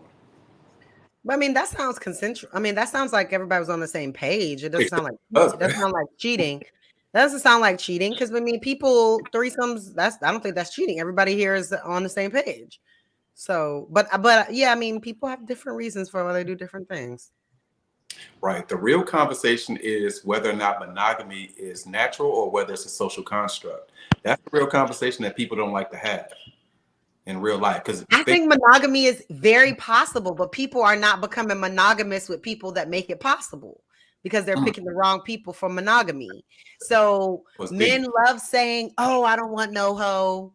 I don't want no girl that's been out here. I only want a girl that has 5 bodies or less." But then they get with that girl that has 5 bodies or less. They swear they can teach her something, but then, no, you can't. That's real. You can't. There's some things that you can't teach. There are some people that just are not comfortable with certain things. And hold on, we got people backstage. My bad. I didn't even see that. There's certain people that are not comfortable with certain things. And so people pick a certain partner per them wanting to pick a partner that fits a certain narrative, right? But then the compatibility isn't all the way there. And that's what I brought up on Sunday. I think Trevin was there when I was saying some men don't care about women in terms of like, are they compatible? Because the guys were saying like, oh, I broke up with him. You know, if he was a great guy, blah, blah, blah. I don't need to worry about like if the chemistry, you know, if we're on the same page, chemistry, whatever. But men don't care about that. As long as you're fit, feminine, and cooperative, whether we have that friendship vibe or whether we connect on that doesn't matter. You look good, you fit the boxes, like, and that's it. So it's different, you know, for men and for women a little bit. No, I don't see that. I think it is different. I don't think monogamy is a natural act, but yeah, you know, I can talk forever. I'm sure you can. Here we go with monogamy is not natural. I think it is when you're with the right person. It's not, when you're with the right person, being like cheating feels disgusting. I agree with that, right? But if I'm not mistaken, monogamy is an outgrowth, and marriage is an outgrowth of religion, right? I'm not a Christian, so please, Christians, don't attack me. It's my understanding that it's an outgrowth of religion. So if we think about it, right, religion is only a few thousand years old. what were people doing before then? Do we even know? Do we even know the roots of monogamy? Do we What even does that have to do with anything, though? I'm saying that when we're trying to determine whether or not it's a societal construct, meaning we just all agreed that we won't fuck a million people, we're going to be dedicated to this one person, we have to understand when it started and what's the mindset behind it. You said, what was they doing beforehand? Like, exactly, to determine whether it's natural or not, whether it's natural or something that we all agreed that we would do. Okay, so you saying that poses this question, gentlemen. Do you think that sex, the best sex, is with someone that you're in a serious committed relationship with or married to, or with someone new? I think, to me, it's somebody you've committed with. If you're not, well, let's say if you really focus on that person you have a relationship, that's where your best sex is coming, because, well, it's the only person you're used to. Okay. And that's the thing. That's the thing about, being in a relationship, about vetting. When you vet somebody, right, you find out, what this person is about. And then all of a sudden, you get in, you focus on that person, you just have sex with that person. You don't know what's better or not. And that's the way really it's supposed to be. Meaning, like, if you only been with one person? Yeah, if you've been with one person, that's the only sex you've been, that's the only person. That's the only thing you know. Been smashing, you do not know what's better or worse. That's the way it should be,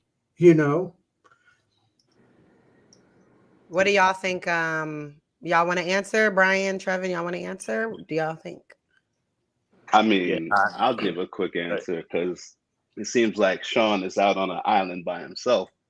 But here's the problem. Sean is absolutely right. Men, I think Patrice O'Neal said it best. Men, we want to screw everything, but the reason why we don't is because we don't want to hurt our girlfriend's feelings. And that's basically it. Any man given the option with his woman that says, hey, listen, you know what? You can go out and do whatever you want, whenever you want. He's going to take that option. Let's be real. Any man that, well, I can't say any man, most men. And that's the reality of it. So you're saying the better sex is with a new woman? I mean, I don't want to say it like that, but biologically as a man. That's the question, A or B? It's all different. Like, if your wife who you love is complaining and doesn't want to do things, and you have a new woman who's willing to do things, is it better? I mean, okay, let's see before I make my comments. Let's see what Trevin. Go ahead. Now, I was gonna say she may not want to do it, but can you admit that the times that she does want to do it, that is fire? But see, the way you said it, the times that she does want to do it, it's the reluctance where she's doing it like it's a chore. That's the problem. As a woman, you can't say, hey, you know what? I expect you only to look at me and only be with me, but I'm not going to do everything you want anytime you want. You can't. That's not fair. Do you do everything she wants anytime she wants? Of course. That's fair. No, but not. again, but one, I answered the question. I swear to God, you're not. Because when he's doing, trust me when I say this, when he is doing everything you want him to do, whenever you need him to do it, he can get whatever he wants. She said it ain't gonna be no problem. It ain't no problem. Where you want it at?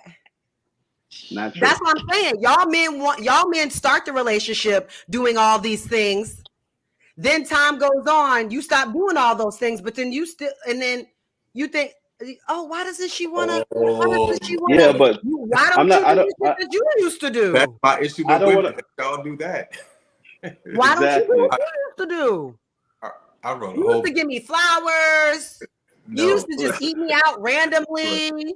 You used to bring me lunch every now and again. You don't do none of that. You just come home, plop on the couch, and expect me to, sir. Let's stay right there. Okay, all right. Hold on. Let me say now we get somewhere. Two things real quick. One, Kayla, I love your energy when Rilla's not here. I love your energy tonight. I can't even lie. It's totally different and I love it. But two, you can't act like men and women place the same importance on sex. I'm not going to say 100% of men, 100% of women, but let's not act like it's the same thing for men and women. You can't even do that. If you're not starting from a place of honesty, the conversation is really not going to get anywhere. I can't relate. Yeah. So what you? Like I said, there are some women that are for me, quote unquote as a like woman. It's a big part for me, so I can't relate to that. I don't know. The only time I'm not really feeling it is because when I'm not feeling you, because you're not doing something you're supposed to be doing. But other than that, the side piece don't have that. See, the side piece ain't saying that. That's never been an issue for me. I don't know. That's never been a reason why a relationship didn't work. The side piece don't have that energy. Side piece is always want to see you. Nah, that's never been a reason why the relationship didn't work. That's actually usually the reason why the relationship goes on for longer than it should. It should have ended. Sound good. Yeah, but I don't know that the sex is better because of that though. With the side because of what? He's saying that's the reason why you could just get it whenever you want it from the side chick, and in his opinion, it's better that way. To get it however you want it from the side. So what are you doing for the side chicks that make her do what, like? Because I don't. Nothing. See, that's the thing. Okay. All right. See, why do they want to do whatever you want whenever you want if you're not doing nothing? Like, because they like you. Like you drop it. It's that I can answer that. You see that same? You're muted, Kayla. All right. So here's the answer. That same adoration you looked at me in the beginning when you got with me, she still looks at me that way. When you complaining and are tired of me, she's not looking at me like that. So, I mean, where are we gonna go? Where we're wanted or not wanted? She don't have to put up with you for real. Okay, fine. Whatever the reason is, we're not getting that energy from her. Whatever the reason is. Wow, this is straight trifling. Well, so both of y'all hit on some really good points. I think certain actions are they're a roadmap to supplemental vagina. What you said, Kayla, was so real about how the nigga would do certain things in the beginning and will stop doing it. And so my mindset with women is fuck your comfort, because all the shit that y'all call comfy and comfortable is the shit that we hate. You know what I'm saying? Like in the beginning, you wearing sexy ass underwear when you come to my crib or when I come over there, right? In the beginning, right? And then what the fuck made you think I stopped liking them shits now that we're together? Nothing in the world, and that this happens. Now you wearing these I don't know. you wearing the multi-pack 3-in-a-pack Walmart underwear that I never in life said I fucking. I cannot. Not saying you, but I'm saying this is what happens in real time. You know what I mean? Like if we were having sex a few times a week, whatever that amount is, what the fuck made you think I want sex once every 6 weeks? You know what I'm saying? Preach. Real talk. And so every 6 weeks. That's what? Yeah. And Sean, what be the maybe she needs to get her thyroid checked because what? But see, no, even just talking with me and my friends, I don't know. I don't have a lot of friends that aren't sexual that don't want to have sex with their man. Like, she probably needs to get the thyroid checked or something, or like she don't really like you. It ain't that. See. Man, let me tell you. She like you provided for her, but she don't really like you. Okay. I'm trying to tell you, because if she did, she would want to fuck you. Especially if she's in her 30s. Because these hormones in these 30s, honey, they're crazy. Well, let me just put it like this without it's starting to get ridiculous, actually. Let me put it like this without putting people's business out too much. So say, for instance, the situation was they were married and the wife wanted another kid and the husband didn't, because he didn't feel that connection at the moment. And so then she starts holding out on the pussy because she wants another kid and he doesn't. You know what I'm saying? Because he feels like if they're only having sex every 4 to 6 weeks, why in the few times of the year we have sex would I allow you to have another baby when our baby is almost grown? You know what I'm saying? So what I'm saying is she's holding out on something that she used to give to him, which was the thing that led to their connection. But then it becomes circular logic. Now he's not doing the things that you said he stopped doing because she's not. We connect, a lot of men, we connect through the physical. So if I'm not getting the physical, you're not getting the other shit. And so now the circular logic goes back and forth. You know what I'm saying? Yeah, both will rationalize our behaviors. But that's a specific context. It's a real life situation. You know, yeah, I can get, that has different layers that kind of will affect. But from a general basis, when a woman is being treated well, she wants to make you happy. Like, do anything for me. I gotta thank you. You know. I mean, if you're going to speak generally, I think the statistics would definitely disagree with that. I mean, if you can speak in hyperboles and certain situations, but if you're going to speak in generals, I think the statistics would definitely disagree with that statement. Mm-hmm. I mean, it's just a general conversation. It's like, I don't think know, about it. I kind of do agree. But again, but do y'all think that that's not a reflection of how relationships should be?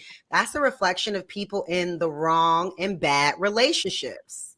It's not a reflection of how it should be, because you should be with someone you want to have sex with. This is But you have to go back to Sean's question. Is this biology or is it a social construct? Because if you're thinking of just the biology of the man, you just have to go back to what I said. It's like men are just horny all the time. The time. And women are as well. No, but I said, you're speaking of a very small few. The majority, it's not. Again, to go back to Patrice O'Neal, you heard the lie detector test with a man and a woman. A man would sleep with a woman behind a dumpster. We're just different than you guys. It's just what it is. I agree with both of y'all. I think he's right. I think men do have a slightly higher sex drive than women. But I agree with you too, Kayla, that I think if you make a woman real happy, you know what I'm saying? I think that she will be game for whatever, whenever. I've experienced that myself. So I think if everything is right, then you ain't going to really have too much of a battle in that area. Well, the difference is the woman has to have. Men feel like it shouldn't matter whether I'm doing what I need to do or not. I'm a man and I need sex and you need to do it. I feel like that's a general consensus, but a lot of women are emotional about sex. So you're not hitting these emotional buttons. So then why you think she's going to be busting it wide open? No, she's just going to lay there to just do it because you want it. But she's not really going to do it because she's not really feeling that emotion with you because you're not doing what you need to do. But that gets back to the point. Then then from your end, it's conditional. And that takes us to the men who say happy wife, happy life instead of happy house, happy spouse. It ain't just about you. It ain't just about if I give you this thing, then you give me the thing I want. You give me the fucking thing I want. You know what I mean? Like this, this ain't that type of party over here. Are you the leader or are you not? Does it start with you? Yeah, but I can't force her to fuck me. You know what I mean? Like you could be the leader and not force her to fuck you. You know what I mean? How? How does that work? I mean, more so in terms of like making sure that things are going the way that they're supposed to go in the household. If they're not, as a leader, it's your job to correct that. Because baby, let's fix the problem. Not go out and fuck somebody else. The fact that you can place that emotional switch on it, that's a problem. Simple as that. Emotional switch on sex? Think about it this way. If we get in a relationship, right, and compare sex to food. If you say, okay, now that we're in a relationship, right, you can't eat anybody else's food. You can't go to any fast food restaurants. You can't go anywhere else. The only food you can eat is the food I cook. But you decide you don't want to cook this week. I have to starve because you decide you don't want to cook? That's a great analogy. That is a horrible analogy. That's a great analogy. Are you serious? You're not going to die if you don't have sex. You can be celibate for 6 months and be okay. You cannot not eat for 6 months and think you're going to be living. Okay. It's not comparable at all. If I have to explain it, you're not going to get it. No, it sounds like you lack self-control. And no, it's not about feel that. Like it's something like it's comparable to food, but that is a major problem. Let me tell you how it correlates. When you're in a relationship, you expect to be the man's only. You expect now that he's with you, it's all about you. It's not about anything else. So that's how the food relates. Now I can't go get fast food when I want to, aka the strip club or rub and tug, whatever you want to call it. I can't go out and have someone else cook for me. It's all about you. But my happiness is contingent on your decision. Then you should just not be monogamous. That's not just not be monogamous. Now we're 1,000% agreement. I said, cool. First thing I said is Neo says, listen, you're in a position, Neo, as a singer to say, listen, it is what it is. I'm doing what I'm doing. Either accept it or not. So he's the fool for getting married. So I 1,000% agree with you on that. She know what it been for a while. Like she knows what it been. I don't know why. I think she's just trying to. No. But you can't blame her. He should. No, you can't blame. I don't blame her one bit. He should not have said, "I want to be married."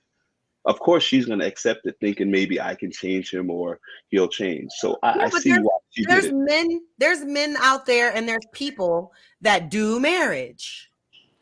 They're not but like, they're not like, their marriage is more so like a do marriage. Like, it's time to do marriage.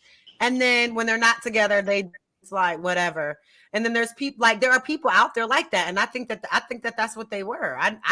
Did y'all genuinely think they got married and they were like in love, monogamous, like we are going to be together forever? Like, impossible. I didn't think that when they got married. I thought that they were just going to do marriage, you know, and this, you know, when we on the red carpet, this my wife doing marriage, you know, when I'm on tour, I'm a celebrity. And blah, blah, blah. Why is it always about you have to turn the woman on? Why does the man always have to do the work and get the engine running? Get my motherfucking engine running. You know what I'm saying? I'm telling y'all, like, from a nigga that's been married for I don't have no pushback on that. Well, no, I'm just saying what the nigga Marcus is saying in the comments. For a person that's been married for 7 years, trust me, love is not enough. And if one person in the marriage acts like they're the prize, and the other person is not treated like the prize as well, it's not gonna fucking work. Stop saying that one person needs to do what it takes to make the other person happy without saying that both people. You got to treat, it has to be mutual. It's not a one-sided thing. Being with one person every single day of your fucking life, I can tell this person is not married because they don't know what the fuck they're talking about. It can't be one-sided or it's not gonna work. Trust me. Okay, no, I agree with that. I don't have any pushback on that. I do believe in happy house, happy spouse. I just do think at the beginning of the relationship, the man sets the precedent, and I think he should be the initiator and the pursuer. But once you are together, I definitely believe that. I believe in, like, just striving to do, not one up each other, but just striving, like, to one up each other. Like, I'm gonna do something bomb for your birthday, and you do for my birthday. But you know what? For Christmas, I'm about to do something way more bomb than that for you. And like, we just both doing the most to try to just, like, you know, make each other feel good. And I think that when that stops happening, that's when things get a little bit, you know, and when things start getting stale, it's important to really switch it up, things like that. You know me, I got a different hairstyle every few weeks, so we don't have to worry about that. Let me ask you a question then. Okay, that's important what you said. I agree with you. So as a man, how do you tell your woman she's fallen off in an aspect? Like, most men complain about weight or her attention to you or whatever it is. How do you tell a woman she's fallen off in an aspect without her getting offended? Because that doesn't seem to be an easy thing to do. Going in deep water. Let me think on a time where maybe someone has told me that. Like, for the weight issue, do you think it's acceptable for a woman to gain a certain amount of weight in a relationship? Yes. What's your limit? When you're pregnant, I think it's okay to gain up to like 30 pounds, 40 pounds. Okay. I mean. What about 100 pounds? Oh, no. Why would you be gaining 100 pounds just because you have a baby? I don't think that. What's the average? I think you're only supposed to be gaining like 20 to 30 pounds, right? So I would say if you have a big ass baby, maybe 40, but that's about it. And then it should take you about a year. It takes you the same amount of time to get the weight off as it took you to get it on. So 9 months to a year to get it off is about the time it took you to get it on. So if you agree that's disrespectful, then say a woman gains 100 pounds, right? But the guy, they have maybe 2-3 kids together. So the guy loves his family, doesn't want to break up his family. Would you say it's acceptable for him to have women on the side to, you know, satisfy because his woman? No, because how does she get to no one just wakes up one day and their spouse is 100 pounds. Okay, but there were things that are happening. Let's not get into that. Let's say she's there. There was exercise that wasn't happening. Let's get past that. She's there. The 100 pounds are there. Let's not worry about how she got there. No, but you do, because you not taking responsibility for communicating with their spouse until it got to that point. You said exactly. So ultimately it's his fault again. She was eating Popeyes. She was cooking horrible food. Maybe she was going through postpartum, whatever. Maybe she didn't have time to work out, and you weren't doing anything. You were saying, "Hey, babe, let me put the kids to bed so you can go work out." When she was cooking crazy food, you sat there and you ate with her. You didn't do anything, and then you want to wake up a year later and be like, "You gained 100 pounds. I want hoes on the side." No, like there was there was daily things that were happening that was going to get her there, and you weren't doing anything to help with that. Now, if you were, all right, so it goes back to my question. Then, how do you have that conversation? How do you have that conversation? At what point? Like, what is is it 30 pounds, 40, 50? At what point is the point where you have that conversation? To have it throughout. You have I to have think it you throughout. know your woman, bro. If the bad food starts to get too consistent, babe, we can't be eating like this. Babe, we got to stop this. No more fast food in the house, except for 1 day a week. If you the man, make that shit happen. Like, I don't understand. And this goes both ways. This goes for men and women, because men, we gain weight too. So I see people in the comments making it a woman thing and a man thing. No, it goes both ways. And what Kayla, you said is true. It does not happen overnight. But yes, it's not about I'm responsible for your weight. It's about, in general, us being a team and holding one another accountable. You know what I'm saying? It's not about I'm responsible, like the woman is, unable to monitor her own weight. It's just like we hold each other accountable. We push each other to be better. That's why I keep saying it has to be both ways with all this stuff. You know what I mean? Okay. And I want to add more to this weight thing. This whole weight thing, it's not just about your looks. It's about health. It's about the ability to do this and that. If you've gained your weight, it lessens your abilities, to do whatever you need or want to do. So that's why it's very important. And I think it's also about attitude too, because when you don't feel like you're healthy and look good, you have a certain mentality about yourself, and that's ugly. Like I say, even if a woman is 100 pounds but has a bad mental attitude, I'd rather have a woman that's 500 pounds but loves herself. Yeah, and I think we got to think about the circumstances. Like, I can think about myself. Like, I was on, like somebody just said it in the chat, steroids. Like, I was getting steroid shots for the last few years because of this herniated disc. And don't let nobody tell you that shit don't make you gain weight, because it absolutely will. And then there's depression, shit like that. You know what I'm saying? Having a parent die, a child that dies. So I think sometimes we have these conversations, but we don't take into account. Sometimes you're in a place where you don't even give a fuck about that, whether you gain weight or not. That's a real thing. And I know that firsthand. I'll tell you that. And that's not a male or female issue. It's a human issue. Yep. Right. So I get that goes along with, I guess, having a good partner to support you and let you know, hey, this is what you got to do, and this is what we got to do, and A, B, C, D, F, G. Yeah, Mike Tyler said no excuses. I agree. Even a good excuse, if used long enough, even a good reason, if used long enough, will become an excuse. But sometimes there are reasons why things happen. Yep. Do you think men who's quicker to come to the person and say, hey, baby, we need to get this together, a man or a woman? Do you think it shouldn't? I don't know, man. I think you should know your woman or your man enough.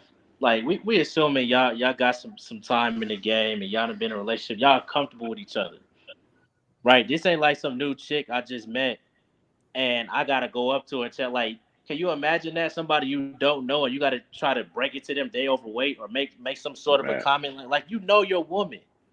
You know what I'm saying? Mm-hmm. And if she knows you, hopefully she'll know you ain't coming off in no disrespectful way. But it's just kind of like, yo, let's go hit the gym. Like, let's go together type shit. You know what I mean? Right.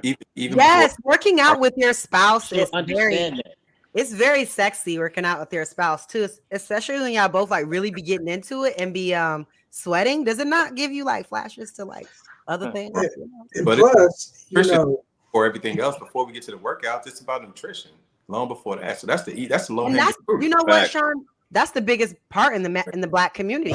I mean, go to any wing spot; it's full of goddamn Black people for sure. And when I go to Bolay, I don't know if y'all have that where y'all live. I don't really see Black people in there.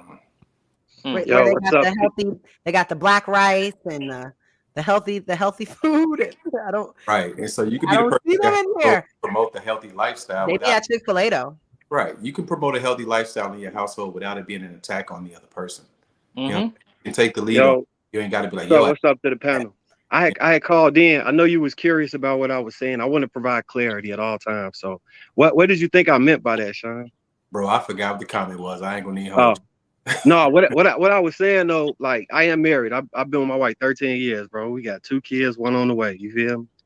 What I was saying was, we got to learn, like, amongst men. When I be in these spaces, I hear this a whole lot. Men don't be understanding that foreplay ain't just right before sex. You feel me? It's the whole day. It's like the kissing on the neck when she cooking, tapping on her ass when she walk by. You know what I'm saying? You can turn your woman on a whole lot of different ways, and it don't always got to be like oral stimulation or physical touching of the pride. You feel me? It's a whole vibe. It's mental at some point. And that's what I was saying about, if you do all of that, she gonna be extremely wet for you. You feel me? And a lot of people don't really understand the real science or the nuances behind turning women on. And I think a lot of times, like, we miss that as men. You feel me? And it's not to say you need to be doing everything and she the pride. Like I've said multiple times, you should only marry a woman that like you at least a little bit more, because they more prone to leave. So she should want you a little bit more. You see what I'm saying? What? Yeah. That's my stance for keeping the family together. But you should. What's up, bro? But you know what? You make a good point. But you know what? My counter wasn't necessarily a counter. It's just an addendum to what you're saying. It's that you're saying I totally agree with. But this is what women have to understand too about men. You have to understand your man's appetite too for attention, for, you know, to be stimulated and things like that too. I don't care how many times I have put my face in your vagina. I want to still see it when I'm out with my guys, whatever. Send me a freaky message, a picture, anything. So there are things that we both can do to make it like, I'm about to go home to her. Forget y'all, I'm going home. So to my mine is just more of an addendum to what you're saying. Just make sure it's going both ways. Well, yeah. So to speak on that, what I meant is, a lot of times we got to be like, for us, sex can just be sticking in, nut, and we done, right? So for them, if you turning them on all day, you don't got to ask them for nothing. They gonna come, because they be horny. Like, they're hornier than us if you finesse it right. You get what I'm saying? Like, they'll be in the lingerie. I told y'all. I mean, I hear what you're saying, but you got a good man that's being good to you. I'm trying to tell they you. hornier than us, bro. Tell your friends, like, girl, I have to go. Marcus, I don't think anybody's disagreeing with you. Because you know, whatever you do, you want to be the best at it. So if those are the additions and, you know, daily things and throughout the day, those things you can do. But I think the cheating, and he was more speaking to the frustration of when you feel like you're doing enough or you're doing enough and still that wall comes up. What do you do? That's what I believe more. So he was the wall from your woman? Yeah. Man, that wall don't exist. Like that. Okay, so if she wants you, bro. I'm sorry. I apologize. I cut you off. No. I'm sorry. Go ahead. Speak. Go ahead. No, I was saying, like, that's to my point about she should want you a little bit more. Because if she wants you, that wall don't never exist. If anything, it's gonna be her trying harder, is what I'm saying. Because if say this a lot of times in the spaces, right, people will be like, oh, you need to make $1 million so you can get the woman you want. The problem with that is that woman wouldn't be attracted to you if you didn't have $1 million. So then maybe you will find yourself in a situation where she put that wall up and she won't give you none and all X, Y, and Z. You feel me? I'm saying the people that's naturally attracted to you gonna be naturally attracted to you if you got it or if you broke. So that wall don't never really, like, I never really had that wall come up in my life, and I've been on spectrums. You know what I'm saying? Down bad, up good, whatever. That wall didn't exist because I only was fucking with girls that really want to fuck with me. You feel me? But it's not really about you. The thing is, what I've heard always is women's emotional or chemical composition changes daily. So you're getting a different woman tomorrow from yesterday, from the day before. So it's not really something you can control. You could be the same man you were in the beginning of the relationship doing all those things. And today, she just feels differently. And you get that woman. And then you have to respond to that woman. So that's what the issue is. You can be doing all those things and you can be consistent, but she can be the one to change. And then when she changes, what do you do? When y'all say change, I need you to clarify that a little bit more, because I don't understand what you mean by that. I don't want to, you know, speak like in hyperboles and say all women are emotional and men are logical. But the reality is that's the basis of what you see in life. Men make decisions based on logic more consistently than women do. I'll say it that way. So that's the reality of life. But in relation to a woman, emotional state, just for example, a woman always says, What's wrong with you? You're on your period. So we all can acknowledge there's at least a few days out of the month when she might change, just for those few days. So you have to deal with it. Not for 4 real. or 5 days. No, Yeah, not for real, bro. No, Like, so this my. I mean, it depends on the cycle. Some cycles you be more horny. I don't know. Yeah, that's really what I didn't say. So this what I'm saying. If you tap into that part, so they emotional, right? They way more emotional than us. That was my point about turning them on throughout the day. Because a woman, like men, we through our logical brain, we are trying to protect our women that went through a wall for them, right? Through their emotional side, bro, they gonna do backflips and slide on the slippery viscous for you. Is what I'm saying. If you tap into that shit the right way. Marcus, have you ever heard of postpartum depression? Yeah. That's a whole other thing, though. Okay, but it's a thing. Like when your wife is going through like having a child, motherhood, things like that, we know that their rules are different. But I'm pointing it out to show you just how the extremes can be.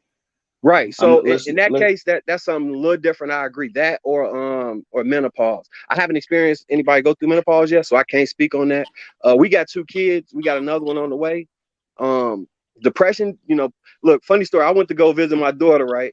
And I go to the hospital the second day, and I'm like, yeah, I'm here to see my baby. They like, she in the postpartum. I'm like, ain't nothing wrong with her. She not depressed. She cool. They're like, no. Postpartum just mean the baby is not in her no more. I really didn't know. I thought it was one long word. Postpartum depression. Postpartum and postpartum depression are really different. They're different. Yeah, no, I get it now. But when I went to the hospital, I didn't know. Yeah, postpartum depression can be a number of things. There's so many different things the woman can be going through. So really being with a good partner is like, for women that don't have that, it's so tragic because postpartum is really very serious. And I don't think that Black women get the love that they should when it comes to that in a lot of relationships. Have y'all seen like people that are all lovey-dovey, blah, blah, blah, and then they have a kid and then they break up?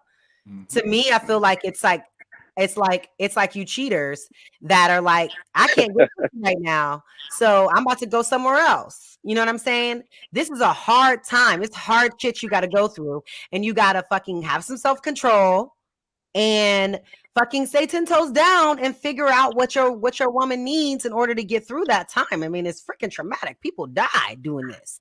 You know what I'm saying? And I just don't feel like it's like Black women never have that space to be just like cared for in that way. You know what I'm saying? And then y'all wonder why they have such negative feelings towards men sometimes. So I think that we need to bring more attention to that. So I appreciate Marcus for, yeah. But yeah. So the other topic. Go ahead. I'm sorry. No, go ahead. I'm sorry. Well, I was just gonna say, like you were saying, women don't get enough, attention. Does that correlate to, I guess, women's tendency to act, I don't want to say masculine or whatever, but women tend to act abrasive. So when they do need that sympathy, men aren't there? For me, yeah, I think that could be it. But I think that Black people in general should understand other Black people's way that we express ourselves. We tend to be overly emotional people in general, just like what we've been through. Everything is very like, there's a lot of hurtful things just in general being Black person. And so to be woke and be Black is to be freaking outraged all of the time. All the time. For real. All of the time. So I do think that you have to be, I think we need to be more understanding of one another. And that is one thing that I appreciate in a man that can like get that. Cause there are times that like with Black people, I've just learned that I'm practicing anyway, a stillness, because things happen and we exasperate them instead of helping that person through them. You know what I'm saying? Find out, Kayla, sometimes you just want to be held. Yes, absolutely. Yes. Bro, most of the time. This happened to my friend. She was going off and she was being disrespectful to me even. But I knew she was going through something. So I just I really wanted to be like, but who the fuck are you talking to? But I just sat there and I just didn't say anything. Right. I just let her go off. She needed to get it the fuck out. I let her go off. I didn't say a word. And then it was dead silent. And then she said, Kayla, I'm sorry. I'm sorry. I didn't mean to talk to you like that. I'm fucking, and I'm like, girl, I know. But Black people will not do that. We don't have any grace for each other. And then it turns into, oh, well, you ain't gonna talk to me like that. It turns into a fight, and he done fell out. And then he's going to some other girl's house. And it's just like we have no grace for each other and just the things that we go through. And even the frustration I can say that I felt, what was that? On Saturday, when I had to deal with some racism at the goddamn at the Bolay. And I was pissed when I left there, and I was mad. So, like, had you talked to me right after that, I would have been a little snappy, probably. So it's just like we go through so much, and we just need to have some grace with one another. Like, people be falling out over some bullshit. Like, come on, y'all. Marcus, to put up what you just said, though, everything you said, Marcus, I think everybody. First off, we only need one person to like or whatever our program is. You need one freaking human to be on whatever you want. Period. Kayla, everything that you say you want, your standards, you literally only need one human that's will give that to you. So when people say it sounds crazy, it only got to sound perfect to one person. You know what I'm saying? So it doesn't sound crazy. It may not sound like something that I want to engage in, but it's your thing. You know what I mean? Right. You should get what you want. But I think we need to really, really, really be an expert on our person. Learn their love language. You should speak their love language fluently, better than you speak any other language, because this is going to be your person, hopefully, until you start to shit on yourself. You feel me? And so what that means, for me, if I'm a guy who needs a certain level of engagement throughout the day, if I need a certain level of support, that may be the thing that turns me on and makes me want to go and do everything that Marcus said. But you have to be an expert on your person. If I like pictures in lingerie, you know what I'm saying? I may need that a couple times a week. You know what I'm saying? And otherwise, it may be hard for me to give you the things that you want. And then you get into this circular downturn where it's just like, I'm not doing this because you're not doing this. But Sean, are you communicating that? And I think that's the other thing with Black men. And if somebody was, I think it was Eugene or somebody, maybe it was even you, Sean, asked earlier, like, or no, it was Brian, I think. How do you tell your woman that blah, blah, blah? Y'all got to figure out a way. I don't fucking know, but y'all got to figure out a way to communicate these things. And so, babe, I need you to send me sexy pictures often. I need you to arouse me and entice me when we're not together. This is something that I need you to do. But you know what, Taylor, on the flip side of that, along with communication, that both parties have to be willing at that point. Right. Because I know guys that are asked for certain things. No, I don't want to send up. I don't want to blah, blah, blah. Like, give them all the pushback and stuff. Okay. So, all right. So, look. I'm sorry, bro. No, go ahead. Go ahead, Marcus. All right, look. So, if this for somebody that's starting a new relationship, I know a lot of people be vetting and trying to figure out how to do X, Y, and Z. Look, there's a point in a relationship where this switch happens, right? It's a change in the power dynamic and the way y'all interact with each other.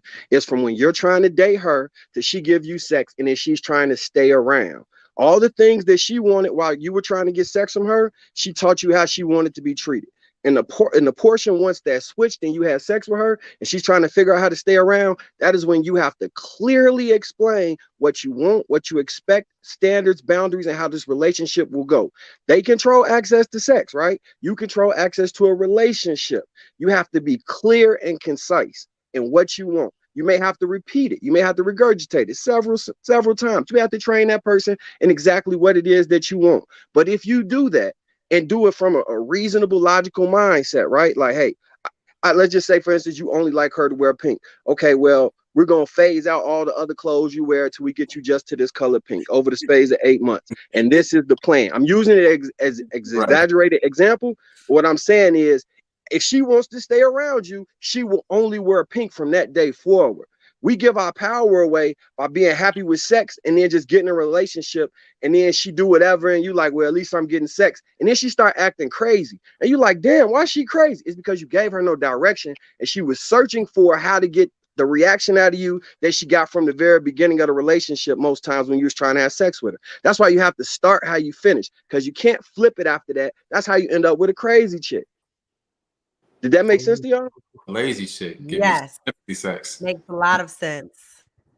Oh, man. Yeah, that lazy sex shit. Terrible. Wow. It is a lot of times guys won't want to communicate and be clear about it, because a lot of times we feel like, especially those who probably haven't got that much sex in their life, or this woman is extremely special to them, they never got a woman like this before, we'll let a whole lot of stuff slide. Bro, you can't let none of that stuff slide. If it bothers you, speak on it, and speak in a way where somebody understands you're not playing about that. Because the worst thing you could do is let something fester. You know what I'm saying? When you could address that shit out in the beginning, got the right now. That's not how this moving. That's not how we moving right here. No. That's the you don't gotta curse nobody out. You ain't gotta yell at them. None of that shit. That's the best way to do it. And when you put it out on Front Street from the beginning, it's kind of like it's out there, man. And so if she's not rocking with it, then she's not rocking with it. But at least it gets harder over time when you try to change that months down the road. No, but that's impossible. If you a lame, that's gonna be your problem, because you feel like this girl is better than you, so you're scared to lose her, so you're not gonna say anything. If you know you about your business and you know your worth, you're gonna say something as soon as you see it. That's why you gotta put wood up front, bro. Like let's just say I know somebody who, you know, was letting his girl pop up after they was dating for 2 weeks, and I told him, bro, you got to cut that shit off, or she gonna do that shit forever. He didn't, and now they married. And if all of us are right here kicking it, just chilling, having a drink, she will call every single one of our phones and answer until she gets. You know what I mean? You gotta fucking deal with you. Period. You know what I mean? You gotta stand 10 toes down on it. Whatever you don't accept, you don't accept. Whatever your expectations are, you got to stand on your expectations. Make them plain. If they not willing to conform, man or woman, that ain't it. Period. And if I can see how women could lose respect for you for men that allow them to do shit that they know is bothering them, but they don't have the balls to stand on their square and be like, hell no, you better. Because sometimes they be, hey man, hell no. You know what I'm saying? That shit turn them on sometimes when you shut some shit down. Like, no, that's you feel me? Absolutely. And if you know don't, what? I will say that my personality and the way that I do things, I do like to push to see how far you go. What you gonna let me do? What? Kayla. I'm sorry. I'm just being honest. I like to see like what you're gonna stand for. Like, what can I get away with? Like, what are you gonna deal with? Like, what can I do? Like, then after enough time, when she know you move like that. Well, she know you move like that for real. Level of respect for me that I have for you and for certain shit. Yeah. She gonna stop playing them games. She ain't gonna play them too long. You feel me? When she like, no, this ain't really one of them. Okay. Maybe here and there she might try and get out of by your look. I done told you already. And then you get it together. You know what I'm saying? And it be smooth after that, Joe. Real smooth. Kayla, I don't think you that difficult. I really think you just, like you said, you don't have no man that you is submitting to at this point. So when you get up under that man, you gonna be smooth. No, it's just right now people really don't know me because I like to talk shit and I like to have like I like to debate and go back and forth and like if we're all agreeing, it's fucking boring to me. I'm sorry. You know what I'm saying? But when it comes to a relationship, like people don't know like me personally. And I've always dealt with my family and friends the very opposite of what y'all say. Like my family always has hated me in relationships because my whole life becomes about, I'm a very traditional Gemini. My life becomes about this person. I can see that. I even start talking like using language that they use. I blow my friends off for them. I blow my family off for them. I have fought my family for a nigga before. Damn. And this is why I either stay single or I just got to be sure, because I've also been led astray because I'm like loyal to a fall and I'm a ride or die, and I ride and died and I've been reincarnated by the blood of Jesus. Right.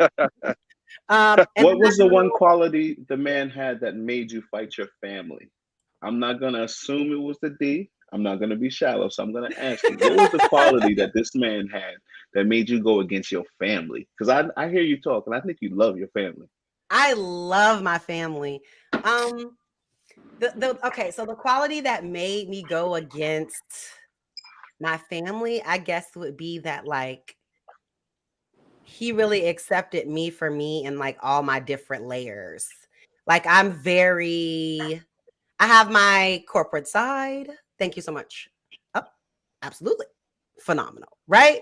But then I have another side that like, I lived in the streets of DC and I have like different layers. And I tend to find guys that were like only one side or the other. And I have like the corporate guy that was a great guy, but like, he didn't like that I smoked and it was like an issue. And it's like, bro, I'm smoking weed. Like, you're going to have to get over this. Or there was the other guy that was just like too much in the streets. Like, sir, I need you to be able to go to a corporate event and I can't take you. And I felt like he could do like both of those things. And I was just like, yes, but they didn't like him. They didn't like his baby mama and her family and their drama and the baggage and it was a lot of different things.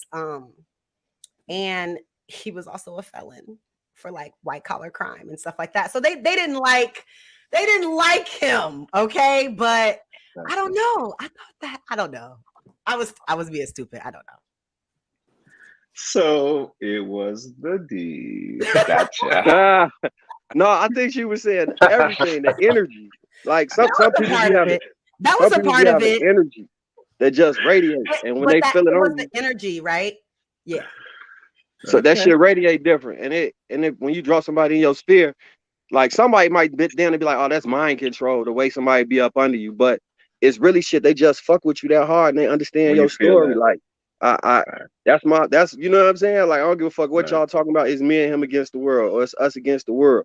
You feel me? And a lot of women that I've known my whole life have always been willing to sign on to that contract. You know what I'm saying? I'm not really like, I just say they always been willing to sign on to that contract if I was offering. You feel me? You know what it is, man? All of us. Everyone's been a fool for someone. I was about to say that. And that's why it'd be so easy for people in the comments to be like, oh, she's crazy. She was a fool. Man, yo, if everybody had a moment of being real, we could all point out like, oh, man, that was a straight goofy for shorty. We could all point that out. So it's easy to, laugh at somebody else's shit. But I've been a goofy before.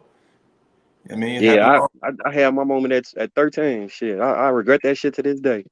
Yep. Well, that at least you can be okay with. My nigga, I was 20. I should have known better. that shit is on my resume forever. Yeah, my shit impeccable, except one time I hated on it. In 8th grade. I'm mad about that shit to this day. He my homie. Mr. 13 years. You ain't made too many mistakes. You good. Clearly. No, it was some hating ass shit, and I don't got that in my resume. And that's the one man. So that shit bothers me to this day. I did 8th grade. Bro, man, I'm like, oh nah. Yeah. And Brian, there are other situations where when you're young, right, when you're not as sexually experienced and you meet someone that, does things that you've just never experienced, dick whipped is very common disease. And you have to avoid it at all costs. If the dick is too good, run. I don't want dick that makes me not want to do anything with my life. I need just to be good, right? Just be real good. But that dick have you dick whip, like you can't do anything. Like you trying to focus and that stuff is really bad for you. How does that happen for you guys? Because like, I mean, as women, we come. It's the same thing from 13 to 93. How do you even know? How do you know what? If you're dick whipped? Yeah. It's evident as fuck. Because you will allow him to disrespect you. But how do you know what's better progressively? Like what's DJ Envy's wife said she never came for how many years. So how do you know what's good? But if she never came, then she wouldn't know the difference. She wouldn't have any other perspective. Right, exactly. That's what I'm saying, because she's never been with anyone else. She got married to him when they were like 19. I mean, someone that's like been dated a few different people, had sex with a few different people. And then you start dating this one person and then it's just like, oh. So is it the same for you from the beginning, or does it progressively get better, or as you learn? Because like, some women learn and it's mind blowing the first time, and then it progressively gets better, and that's why you stay. And that's what I always say. I'll say good sex make a bad relationship go on longer than it should, and bad sex makes a good relationship end quicker than it should. And that's the saddest part about it. And that's probably why you should wait until you have a deep emotional connection to go there, so that depending on the situation, you'll still work it out, right? But there are men that are out here that are just like this, that are men that are pussy whipped, that like put up with shit because they want access to this particular vagina. So they will do whatever they need to do. They'll accept getting cheated on. They will accept a lot of different things, being used, whatever it is, because it's that good. Both genders have made these mistakes. No. It's not because it's that good. It's because he feels he can't do any better. No, don't get it. That's what I mean. It's the best he ever had, or best he feels like he's going to be able to get. Okay, I'll concede to that. So if whatever capacity he can get it, he'll get it. Like maybe he really, really want it, but like she playing, so he just gonna do what he can, stay around and keep getting it, or he's gonna try to like do something else to make sure he gets it. But like, bro, that's why when you just out here dating, you gotta have your exit strategy already cultivated. You have to. The other person has to know that at the drop of a time, I can replace you before I even can get sleep tonight. You have to fucking stay on your toes. If you don't keep it, I don't want nobody that nobody else wants. I just don't. Facts. You know what I'm saying? I don't know, but I feel like that's hurt me. Yeah, that could be good and bad at times. That's hurt me. What happens when you shop? I've seen guys choose like girls that are for sure that don't have a lot of dudes talking to them. Because I'm talking about for me, like but not for you. It's a sure thing with her, right? But with me, it's like, oh, I'm gonna have to keep putting in work because everywhere we go, somebody's trying to talk to her. I can't even go to the bathroom. Oh no, I don't care about that. I'm talking about like if she got dudes in the wind, like when they talk about sliding people. Huh? What'd you say? Well, when they talk about sliding people, that's something that make me, because one thing I ain't gonna do is force a move. You feel me? So if I feel like that she doing her thing or that she not really going like how I would prefer, then I'm not gonna force the issue. I'm gonna let her just play her cards. You know what I'm saying? And either she gonna acclimate and get in tune, or she gonna keep playing. You know what I'm saying? Whatever game she playing, and she just gonna get distance. You feel me? Like, but if you putting all your cards on the table, you with me, woo, then I can move through that with you. You know what I'm saying? And I like, all right, I could trust her with X, Y. Because essentially I look at it like this: a relationship, trusting your life with somebody. It ain't just like you got to vet like that. You got to vet like, shit, she gonna hold her tongue on a Rico. You got to just vet. Absolutely. You know what I'm saying? Like, you got $1 million in the house and she know where the money at. Is she gonna stain you? Like, you have to vet like that. And yep. But when we talk about the dating portion of this before you get to marriage, we can't forget that dating is literally a delineation process. You're supposed to date multiple people. I'm not saying fuck multiple people. I'm saying you're supposed to date multiple people. And then at some point, it's like at a job, right? If we're a company, right? You start getting resumes and your bar is that everybody has to have an MBA. At some point, all the resumes look the fucking same. I can assure you. And then you start to split hairs. Okay, I'm in a fraternity. You're in a sorority or whatever. It may not even be my organization, but it's just like, okay, you went to Howard, I went to Grambling. Okay, so now you start to split hairs. So what I'm saying is with dating, first off, it's a delineation process. And then, Marcus, to your point, you start to look at, all right, well, who complies with this or who falls in line?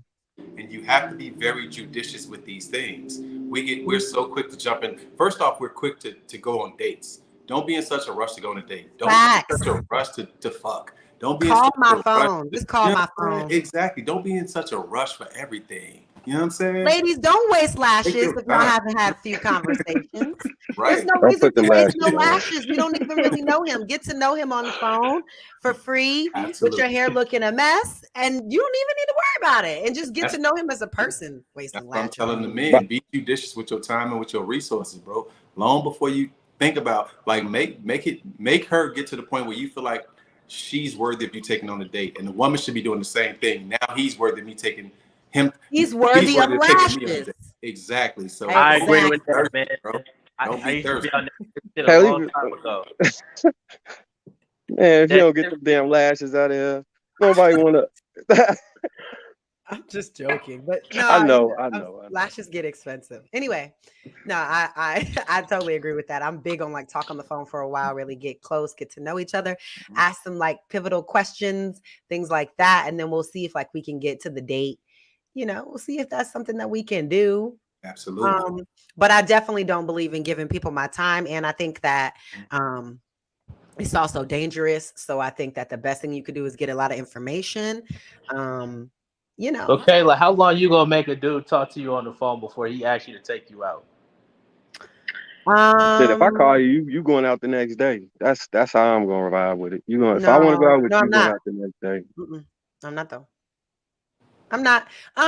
If I just met a stranger on the street, like we was in the subway and we was talking in the line, and then you got my number or whatever, I probably would talk to you for like a week to 2 weeks before I let you take me out. Why? Why not just get it over with? I would like plan something with you, but I wouldn't come through. I would wait like a week or two, and then I would let you take me out because I want to see like how long. Like I want to make sure you're really interested. So I'm plan. Oh, maybe we should go out on Thursday. Maybe blah blah blah. Day comes. Oh no, I can't really. Nah, and then don't do that. Keep talking to you. See if you're really interested. See if you keep calling me. See if you keep texting back. And then maybe that following week. So you're playing the game from the beginning. You gonna make them chase you. That's a chase. Yeah, you play the game from the beginning. Men like a chase, and if you don't, then go somewhere else. But hold on, y'all. Hold on. Let's bring this back. So you don't gotta chase me if you don't want to. There's plenty of other people that are willing. So I was in the New York area, living up there for the last 10 years. Right, it's very expensive. Before that. From Chicago, you know what I'm saying? It's not cheap to go on dates. So if I'm dating 5 women, like just dating them, so y'all would be in a rush to take all these women out? Y'all got money, honey. You guys, it's not about this, bro. Here's the thing.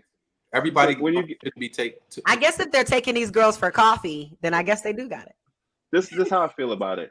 You're gonna spend time with them, whether you're on the phone, FaceTime and chatting for hours or whatever it is. So time is time, whether you're on the phone or you're rock climbing. You might as well spend the time and get it out the way. You'll figure out whether you can deal with them on that first quote unquote date or not, rather than sitting on the phone for 5-6 hours a day for a week. That's the same difference. You wasted 30-40 hours when you could have figured out whether you want to deal with this person in 5 or 6 hours. Ooh. But I think where Sean's coming from is he's saying, I've heard this too, and I agree with it. Don't be so. I mean, it's not about paper though. You can go take a walk in the park. I'll meet you tomorrow, and we can take a walk and feed the ducks. And I live in Miami. We definitely are not doing that. It's too fucking hot. Right. We can go. We'll get some helados or something. Okay, cool, perfect. But there are other things that you can do that are low income. I mean, not low income. But it's not about the money. It's about the time. You're saying talk on the phone to do this. You spend 40 hours of time is 40 hours of time, whether you're on the phone or you get that date out of the way. No, because I could be doing work on the computer. I do it all the time, actually. Yep. I could be doing work on the computer and talk to you on the phone. I'm still getting now we're getting into semantics and getting to know you. If I go to the park, I can't do that. And it's that's semantics. I agree. I agree. Semantics. I always if I'm doing stuff on the computer, if I'm reading spreadsheets, I should be focusing on that, not doing spreadsheets and talking to you at the same time. I guess we're multitasking together. I do that every day. I'm just saying they got a point. Like you shouldn't. What makes her so worthy right away that she deserves a Brew Chris or something like that right away? Like, but see, no. See, it's not about the money. Let's not talk about what you spend on the date. It's just about the time. Once you get to a certain age, you'll realize time is the most precious thing we have on this earth. Hell yeah. So if you waste a week with someone talking on the phone, that could be a week or 6 days you could have spent with the person that's made for you. So time is time. Whether you spend that time on the phone or whatever it is, it's time. But Brian, focus on what you're spending on the date. But Brian, the time is going to pass regardless. So for me, I'd rather have conversations because think about it. I'm talking about take this baseline. You got 5 people that you're talking to, not one. You're talking about 5. And so what you're saying, you would have to extrapolate that across 5 people. And so now but fucking your time. That's a problem. I'd rather That's a problem. How can you focus on 5 people at the same time? You're not focusing. You're just getting to know them. You're having conversations and getting to know them. You're understanding the chemistry. You're understanding the interests. You're understanding the communication style and pattern. That only takes a few conversations over maybe a week to really know. And then you rotate that person out. Maybe it's only 4 people now, but maybe you met somebody at the damn Starbucks and then you have a conversation with them. I mean, when you're dating, you're just dating. You not spending 5 hours. Now, if I'm spending 5 hours on the phone with you, that means I really like you, and I'm probably going to stop talking to whoever else I was talking to. Exactly. That's the delineation process. I'm not going to, assume what anybody else does, but I'm a business owner. I run businesses, so I don't really have leisure time. So he got time that for 5-6 hours.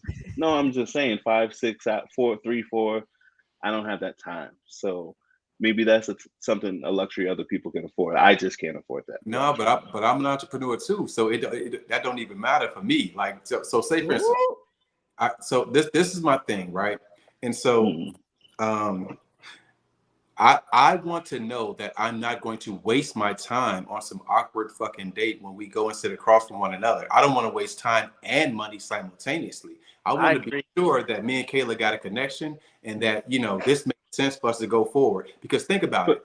If within a day we go on a date, all we base it on is the physical attraction. And I may see her the next, or she may see me the next time and I dress like a fucking bum or anything. Now we waste each other's time. Or she may want more kids and I don't. Now we waste each other's time when we could have really just spent a few. Why are we out on a date? Yeah, to learn it. I see your point. Yeah, you waste more time, I think, by not having those conversations. Because again, you can be talking on the phone while you do. I live 40 minutes from Miami, so we could have a good 40-minute conversation during my drive, or when I'm in the when I'm going through the drive-through, because I'm not the drive-through, the car wash, because I go there at least like 3 times a week. But wait, I'm sitting in there and then I'm waiting for my car. You don't think that's setting up an unrealistic standard? Okay, but now that kind of circles back to what you guys were saying before, because I'm not really a person that does all that on the phone and and all that. So by doing that in the beginning, aren't you setting a standard that you're one of those guys that talk on the phone all the time and do those things first? She's going to be expecting you to continuously do those things. Yeah, I guess that's true. I talk on the phone. If it's a woman I like eventually it's working towards you becoming my girl, then we gonna talk anyway. Yeah. But they get to a point where okay, you guys talk on the phone enough, everything about her life up to that point. So the next day you talk to her on the phone, all she can tell you is what happened between yesterday and today. So yeah, in the beginning, there's hours and hours of stuff to learn. And what's your favorite color? What ice cream you like? What school did you go to? But after 3-4 years, all that stuff already. So those long conversations driving to Miami aren't going to make any sense anymore. He said all right, babe, let me listen to my music. I got to go. Okay. So while there could be more times of that, I feel like there's still things to talk about if y'all are going through life. You know what I mean? Like I was on the phone for 40 minutes the other day just talking about a situation that had happened at the Ready to Love watch party for 40 minutes. Right, but the next day you didn't have another 40-minute conversation. Like there's things that happen throughout the day, especially if you have children, if you have family members, you have things going on. If she has a job, you have a job. There should always be things to talk about if y'all are actually friends. But the issue is a lot of men marry women they're not actually friends with. She's just fit, feminine, and cooperative, and she shuts the fuck up. And you don't really understand talking to women. That's not the thing for you. Some men don't do that. They want to just talk to other men. And the women, you just do your thing. You fuck on her. Y'all go to sleep. She wake up. She make you some food. That's it. That's it. But look, it's the thing. I dealt with what you're talking about before, though. Like, we talked a lot in the beginning, and then like I had an hour-long drive, and that shit was like, all right, you are holding me emotionally hostage right now because I don't want to be on the phone anymore. Right. But then you know what I said? I'm like, you know what? Let's find something to talk about because we live together. We've been living together 8 years now. You know what I'm saying? At this point, so what I did was. So I talked to her about Shahrazad Ali book. She went and got the books. We read them together. You know what I'm saying? Now we got something to talk about. Or like we watching Lapeef together. A lot of times when I be in the comments, my wife be right there laughing with the shit that I'm putting in there. You know what I'm saying? Like That's some game too. If y'all like starting a relationship, in a relationship, watch Kevin Samuels, watch Lapeef, watch all this stuff with your lady. That give you a lot to talk about, and it increase the intimacy because y'all can actually see and pick apart the layers and the onions of how each other move. Yes. You know what I'm saying? Like that's how I start off. Yeah. It's good for emotional check-ins. Or at least that's what my friend says. Like, she said, me and my man have emotional check-ins every month where we discuss like where we're at, what we're feeling, what we want. Right. Like I said, I'm 13. Being a life partner, bro. Like, this is the person that you're with every day of your fucking life. So even when I see people in the comments saying certain things, like, bro, what you got to do whatever works for you. I'm not here advocating for no nigga to do what don't work for them, bro. I'm just giving my perspective. You can do whatever.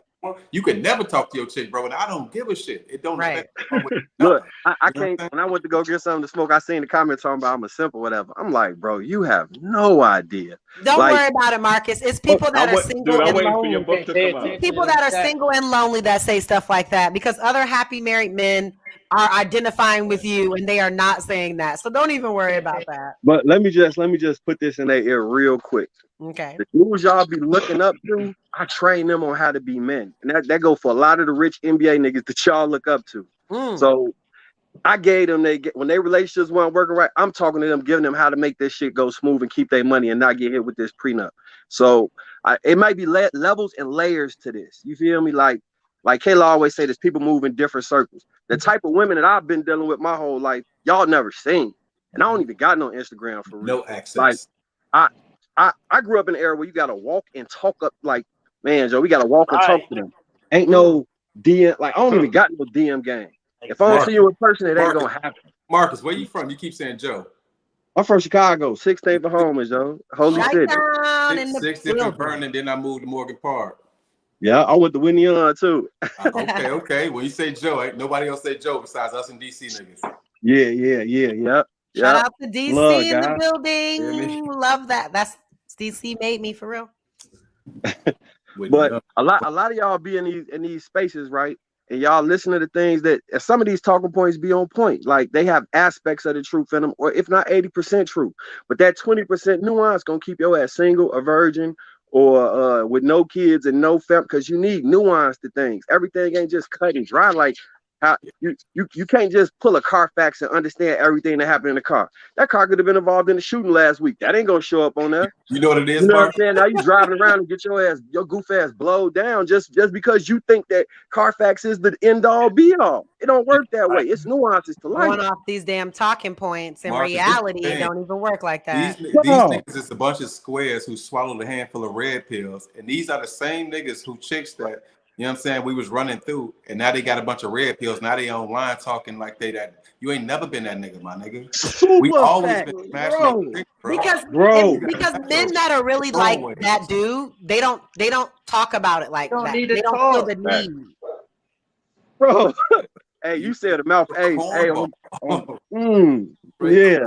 Like dudes I know that's really getting it, got $1 million corporations. They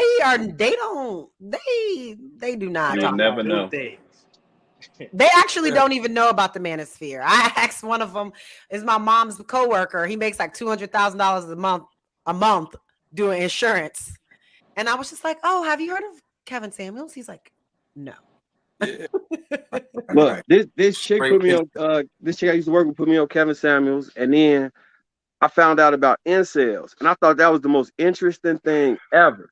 And that brought me to this space because I could not believe that 30% of men was virgins. Like I was 13, I lost my virginity in a menage. Like I've been getting it since I was a shorty. So for me to hear people 26 ain't never got nothing, that shit sound crazy to me. I had to see it to believe it. And then I got in the space and I'm like, oh, this kind of is that really, really real, Marcus? I see why they're so angry. Yeah, niggas be angry. Yeah, that's what brought me over here, looking for that. Like I had to see it for myself. Bro, they ain't standing on nothing in real life. They can't get no pussy. Nobody's checking for them. Not getting no money. Nobody ain't getting no money. Ain't got no swag. Straight goofies. And we giving you the lifeline in the game. They keyboard warriors, bro. Don't know how to talk to women. Don't know how to spark a conversation. Right. I'm trying to get y'all the lifeline the game, so y'all don't got to be like that no more. Aggressively typed in all caps. Get your goofy ass out here. Clown. Like, goofy as hell. They don't have to be that way though, bro. They don't have to be like that. Shout out to futuristic vibes. She said, according to the manosphere, if a man hugs his woman or brings her a glass of water, he's a sip. They're really following this logic. Some of them are. Be like opening the door, you're a simp. It's just crazy. No, I open the door. I definitely open the door. I don't even touch doors in the presence I of open the door. I'm gonna just stand there and you get the door. This is the crazy thing, right? Like crazy. we say these things, but it's like, nigga, this is the same standard you wouldn't want your daughter to have to fall under. You saying don't open the door for no woman. You ain't opening the door for your daughter. You ain't training her to be a princess. You know what I'm saying? Like, these niggas be fucking losers, bro. I don't like this square. But you know what? I've seen in some spaces in the manosphere, they rather it's like a confidence boost for them to down other women and develop like build some camaraderie with other men in doing that versus competing with other men outside. Because you're losing out there. You're losing because you're a loser. You are. Can it be that? Is it that? Or can it because be if you were a winner, you wouldn't be complaining about women. I swear. No, women. I ain't got no problem. I don't think men are complaining about women. I think it's the fact that men haven't really had a space where their opinions are heard and we can be free. Right. And that's what kept me that far.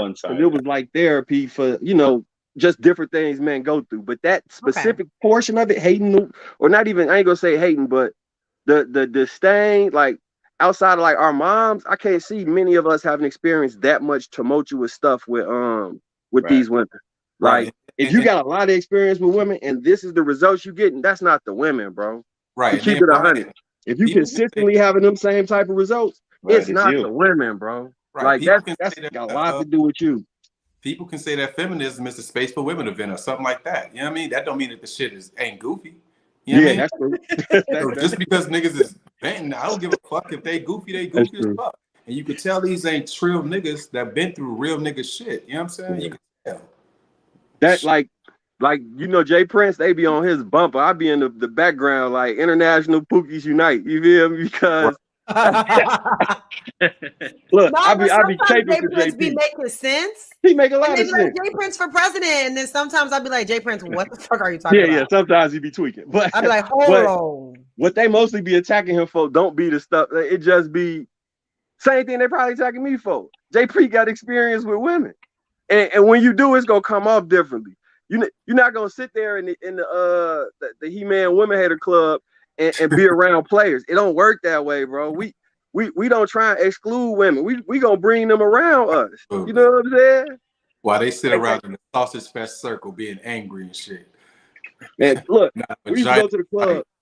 I used to be like, I seen the dudes that be in there fighting. I'm like, man, Joe, don't get shot playing them games. But on top of that, I'm not gonna go in the club, be around women, and think about what another man doing. It's too many beautiful women up in here. Why do I care what this dude? Hey, he looking at me. All right, go ahead. When this live ends, they're gonna angrily march over to some other man's circle and talk about this with no pussy next to them, because they ain't got access to it, because they incels, bro. That's what it comes down to. So they gotta angrily type and be trolls, bro. Imagine that, being a grown ass man that's an internet troll.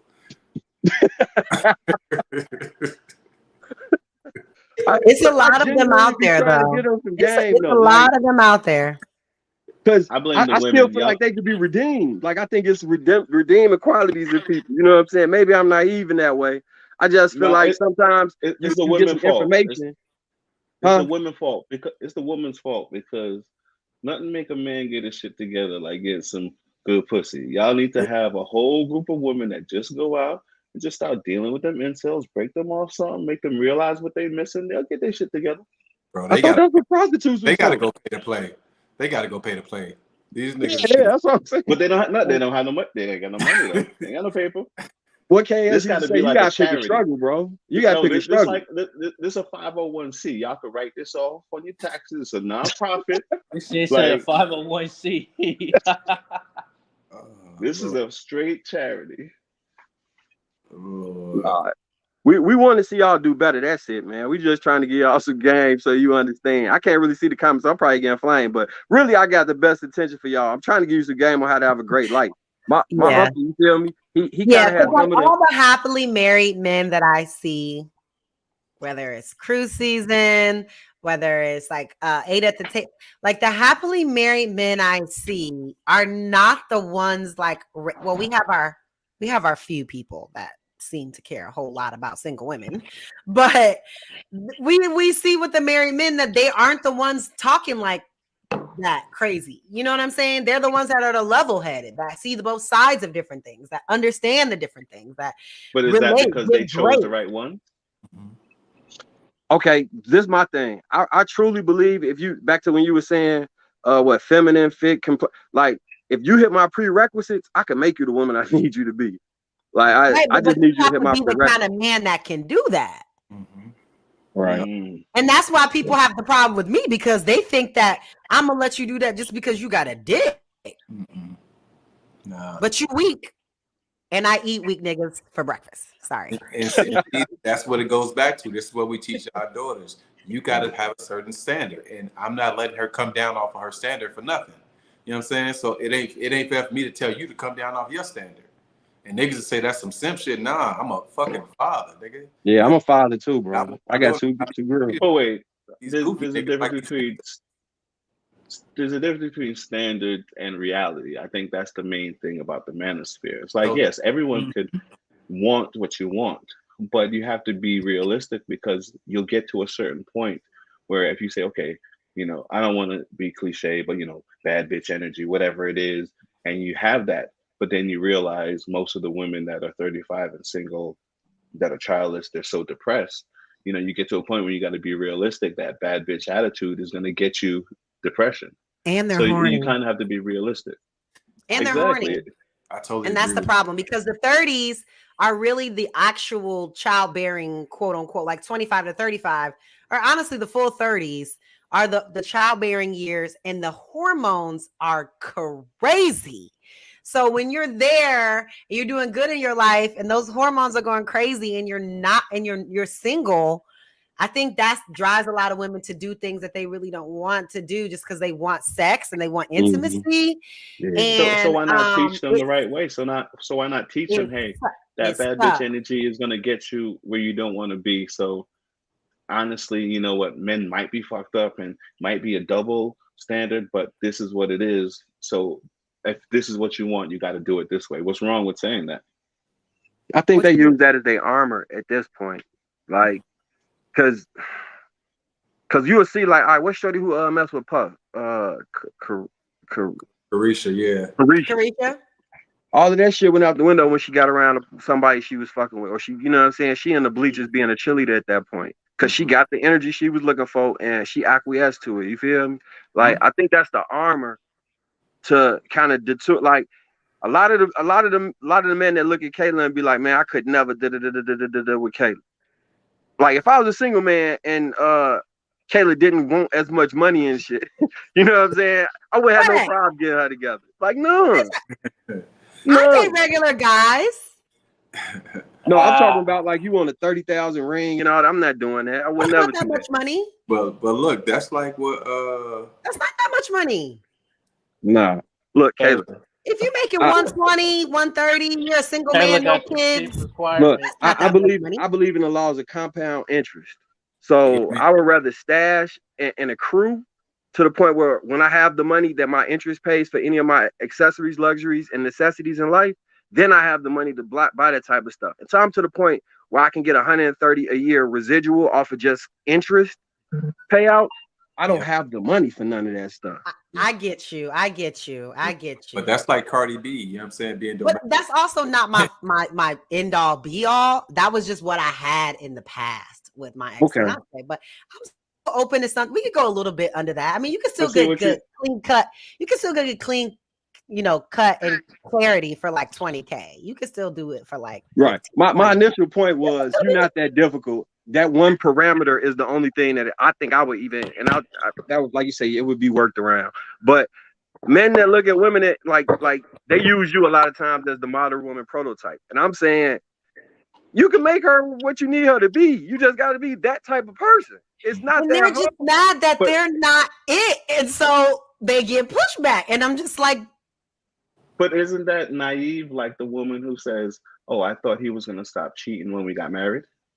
Like if the person is not that person, how do you always think what you're gonna do is gonna change them into that person?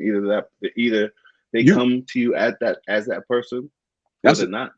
That's a great question. So remember how earlier I was talking about when the switch happens from you trying to get sex to her trying to stay around you?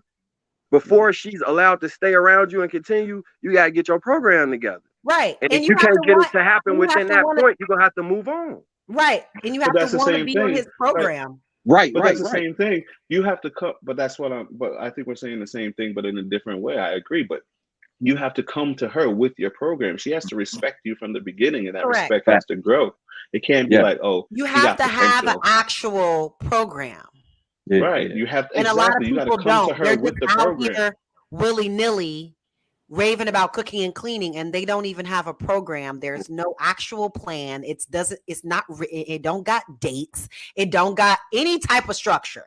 And they really want me to just jump on the bandwagon because they're a guy, and I have a submit to men, and like you need to fucking chill out. Like FYI, I keep saying that even for us as dudes, so nice and like, hey, cool, cute, well, keep it moving. I keep saying that even for us as guys, like even if amongst us we were doing anything, whether it was crime or whatever, if you the leader, Brian, we're not gonna listen and follow your leadership if you're a clown and your plan is terrible and it's gonna get us all booked. You know what I mean? I mean, same right. Yeah, you can't be gang goofy at all. No, you're gonna have a decent lick so we can move with the movement. Other than that, it ain't gonna go. Because I'm not going with you if it don't sound solid. I'm gonna just stay at the house. You let me know how it goes. So, and this is what I mean by 80% of the stuff in the manosphere is good. Because part of it is, hey, work on yourself, get yourself together. Now that's all great stuff. You know what I'm saying? Self-improvement. That's excellent stuff that they need to tap into. And they had this, I heard somewhere, I can't remember who channel, they were saying like, once you become competent in whatever it is, then you can gain your confidence being reinforced through your competence. For people who wasn't born with that, I understand that. And that's a great way of doing it. Because a lot of it's another pill called the black pill where they be like, oh, you just got to look good. And that's the only thing that matters and all this other stuff. My thing is a lot of that stuff can be worked around. Like if you funny and short, look, we still, you know what I'm saying? You still could get somewhere. You don't got a lot of money and you funny, but you halfway attractive. You still can get somewhere. It's a give and take, exactly, Marcus. If you're not gonna have money, you better have bomb dick and bomb personality. If you're not gonna, you know what I mean? You don't got good penis, you better have some damn money. If you don't have good personality, you better be funny, or I don't know. You gotta do something. But this shit 2K sliders. You just gotta finesse the you get 99 points. Some of us get more points, you know what I'm saying? But everybody get enough points most people get enough points to finesse the game sliders, bro. But people got to stop being delusional, men and women. Bro, you can't think that if you a square, you don't know how to dress, you ain't got the bag, you a short nigga, you ain't getting no bad chick, bro. It's over with. Knock it off. You could get one. If you funny, not bad, cool, but you could get. I'm talking about a bad chick. I ain't talking about like. Oh no. Yeah, I mean, I'm saying like everybody has to shop at the appropriate store. You shopping, bro. You shopping in the wrong section. Right. You can't shop on the top shelf. You got to go for the bottom shelf. Go for the Burnett's vodka. Don't go for the top of the shelf. Top shelf joint. Go for the. You know what I'm saying? But I don't even think that you could go for top shelf stuff. I mean, you go to the liquor store and you can't even afford the stuff on the top shelf. So why would you think that? Like, come on, let's be honest. Like, you're over here debating which liquor to get based on the price. So you honestly should not be over here trying to get no top tier women when that's how you're living. Like, just be realistic to the fact of what the statistics say, which is people mate with people in their same social class. When it comes to like upper class, you know, it kind of like it can vary depending on what circles you finesse yourself into. But most of the time, people marry and mate within their same bracket of where they come from. Yep, and it's the same with women, and you hear that a lot, especially these women that's on Kendra G's show now, and that was on Kevin Samuel's show. Shawty, you delusional. You're not getting that top tier type of nigga. You know what I'm saying? Because if it's good for us to say it to the men, it's got to be good for us to say it to the women too. Shawty, it ain't gonna happen for you.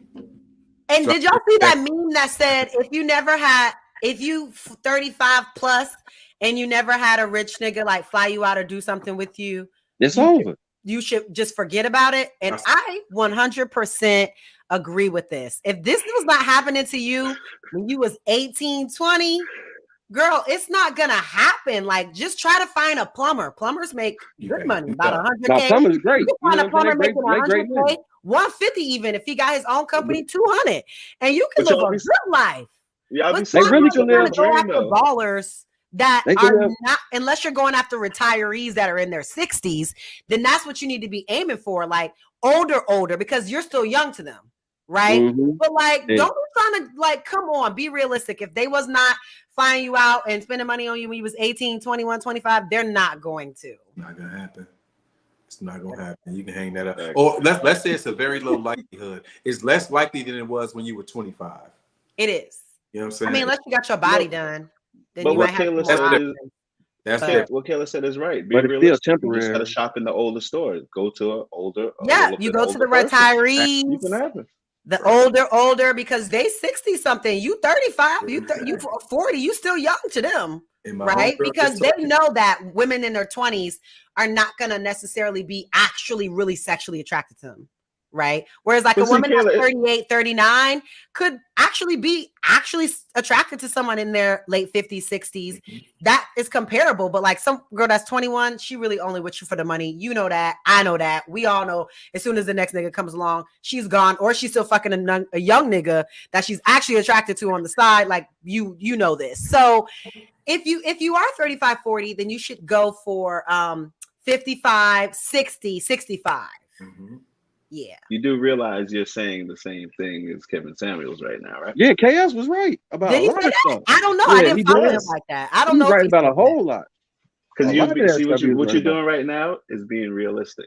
Mm-hmm. And that's basically what the manosphere is about, is being realistic.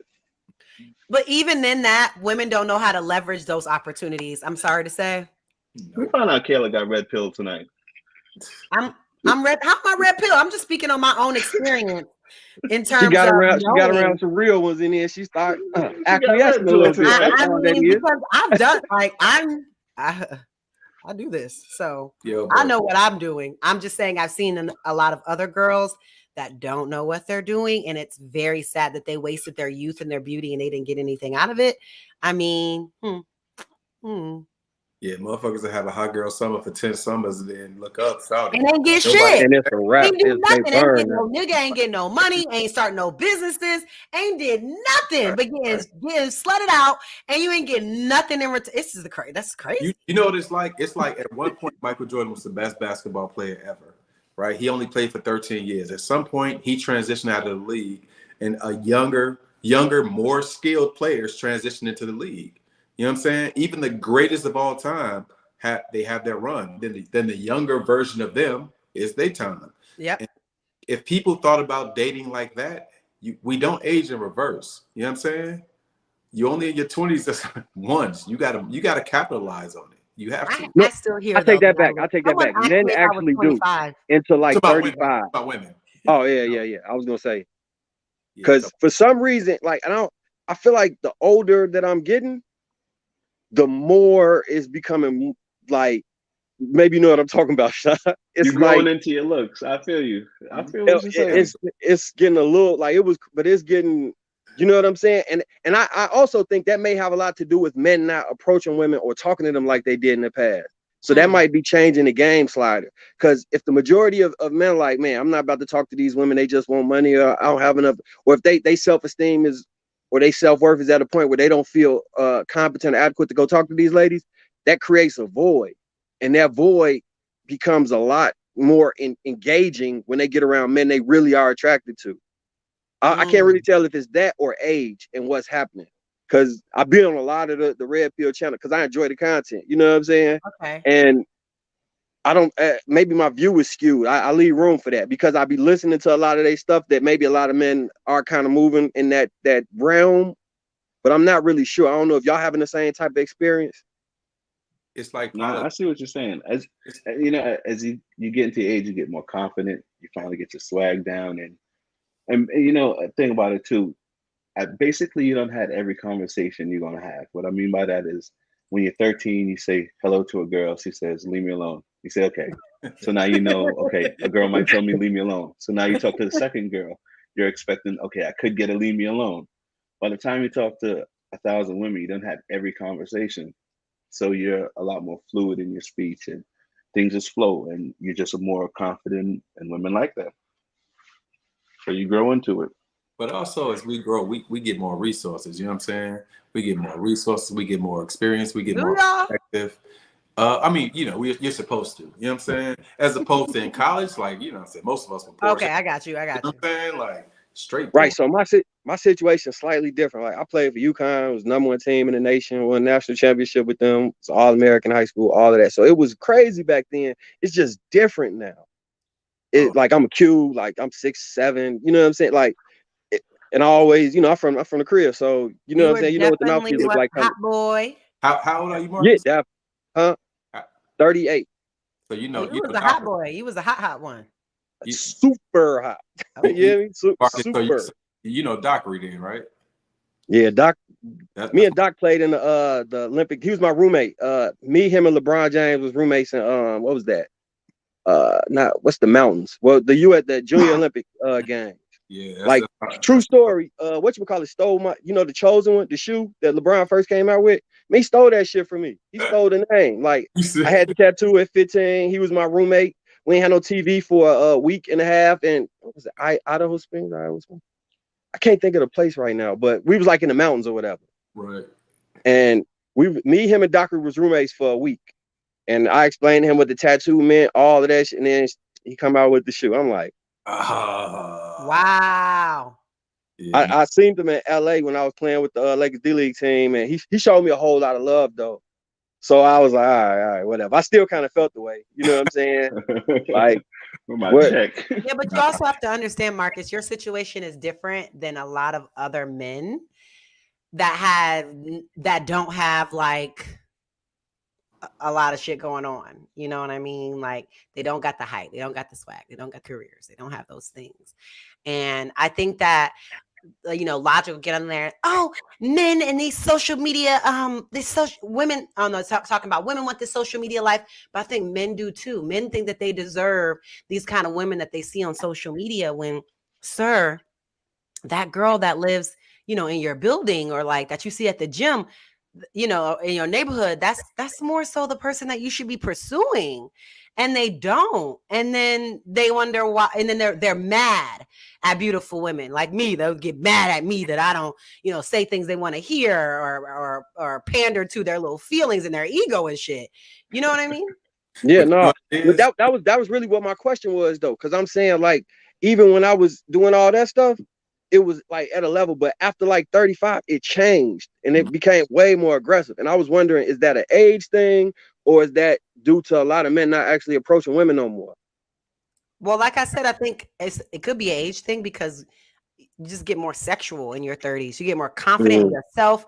You know what you want. You know what you like. You know what makes you come. You're just more confident in it. So you feel more comfortable being more aggressive. Whereas like for me, when I was younger, especially coming from a Christian household, you know, sex wasn't explained to me the same. You know, it wasn't something that I could, like, feel confident about until I got, you know, in a different space.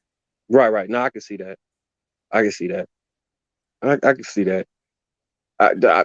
It's hard to describe what I like truly mean by this, but no, I get you. I get you. Yeah. But we have to understand there's levels to this shit, and people just don't understand that.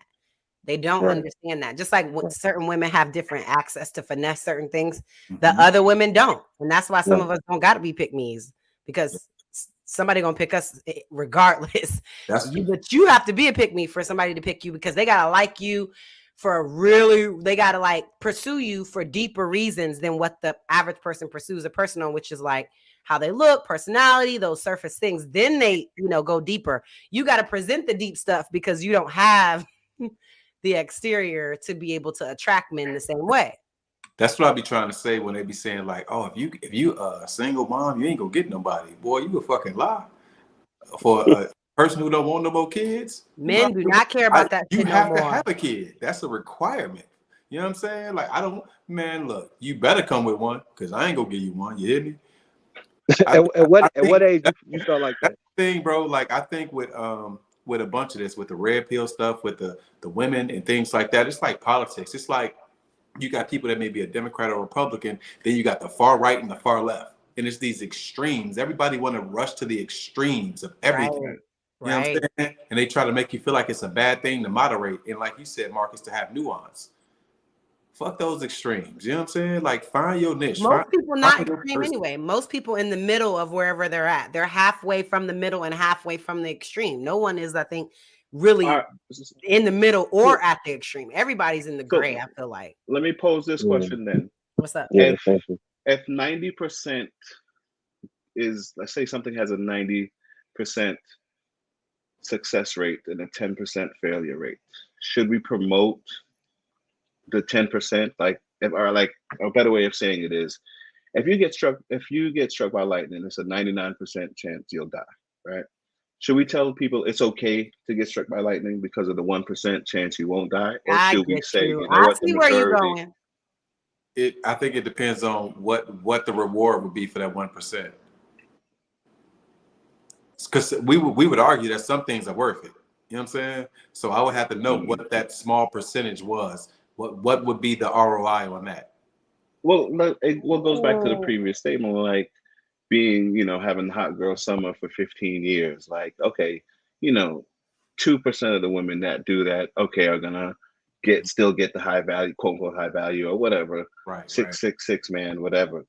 But 98% aren't. So should we even preach that it's a good idea to anybody? Absolutely not. The 98% of them are gonna fail. Absolutely not. When you one of them ones, you one of them ones. You know what I'm saying? Like if you Joy Chavez, you know what I'm saying? If you J-Lo or whoever, they're part of that. You know what I'm saying? So they can do it. But even they don't look happy. Like, I mean, I hate to seem like I'm, just all that on that one side, right. But we don't know the results of what they're saying. And like somebody would be honored to swoop them up with kids with multiple baby daddies. You know what I'm saying? So why hasn't it happened? They're part of that 1 or 2% that you talked about. You know what I'm saying? Somebody has to be part of that 1 or 2% that you talked about. Everybody, right. I think it's nuanced because I agree with both of y'all saying. What he's saying is the average person should not even bring that thought into their mind. You need to find somebody within your sphere, get married early, have a baby, have kids, and start your family instead of that wishing on the star chance. I agree. Right. I think what Sean was saying is, it's certain women out here. Just like when LeBron was 16, we knew he was going, you know what I'm saying, number 2, 3. Yo, the whispers in the street. You know what I'm saying? If everybody coming to get, like, you can only elevate, like, everybody looking at the person you with, like, man, you could do better than that. No matter who you talking to as a woman, it's a good chance you probably gonna end up with a millionaire bill. You know what I'm saying? If you just going for money. And back to Brian's point was they don't look happy because, and I don't think they, like, at a certain point, I think that window for women, since it's so finite, once it closes for them, it's a lot of regret that comes if you miss that window without creating the family that you wanted to create. I don't think nobody can escape that.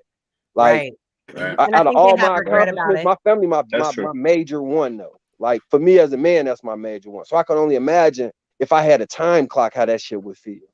Right. You know what I'm saying? And I think a lot of women don't understand that. They don't give us the credit. Like, most men would want to find their perfect woman in high school, get married, start having children, and have that family from early, buy the house, when you have the notches on the wall because the kids were 5 and they were 6 and 7 and all that.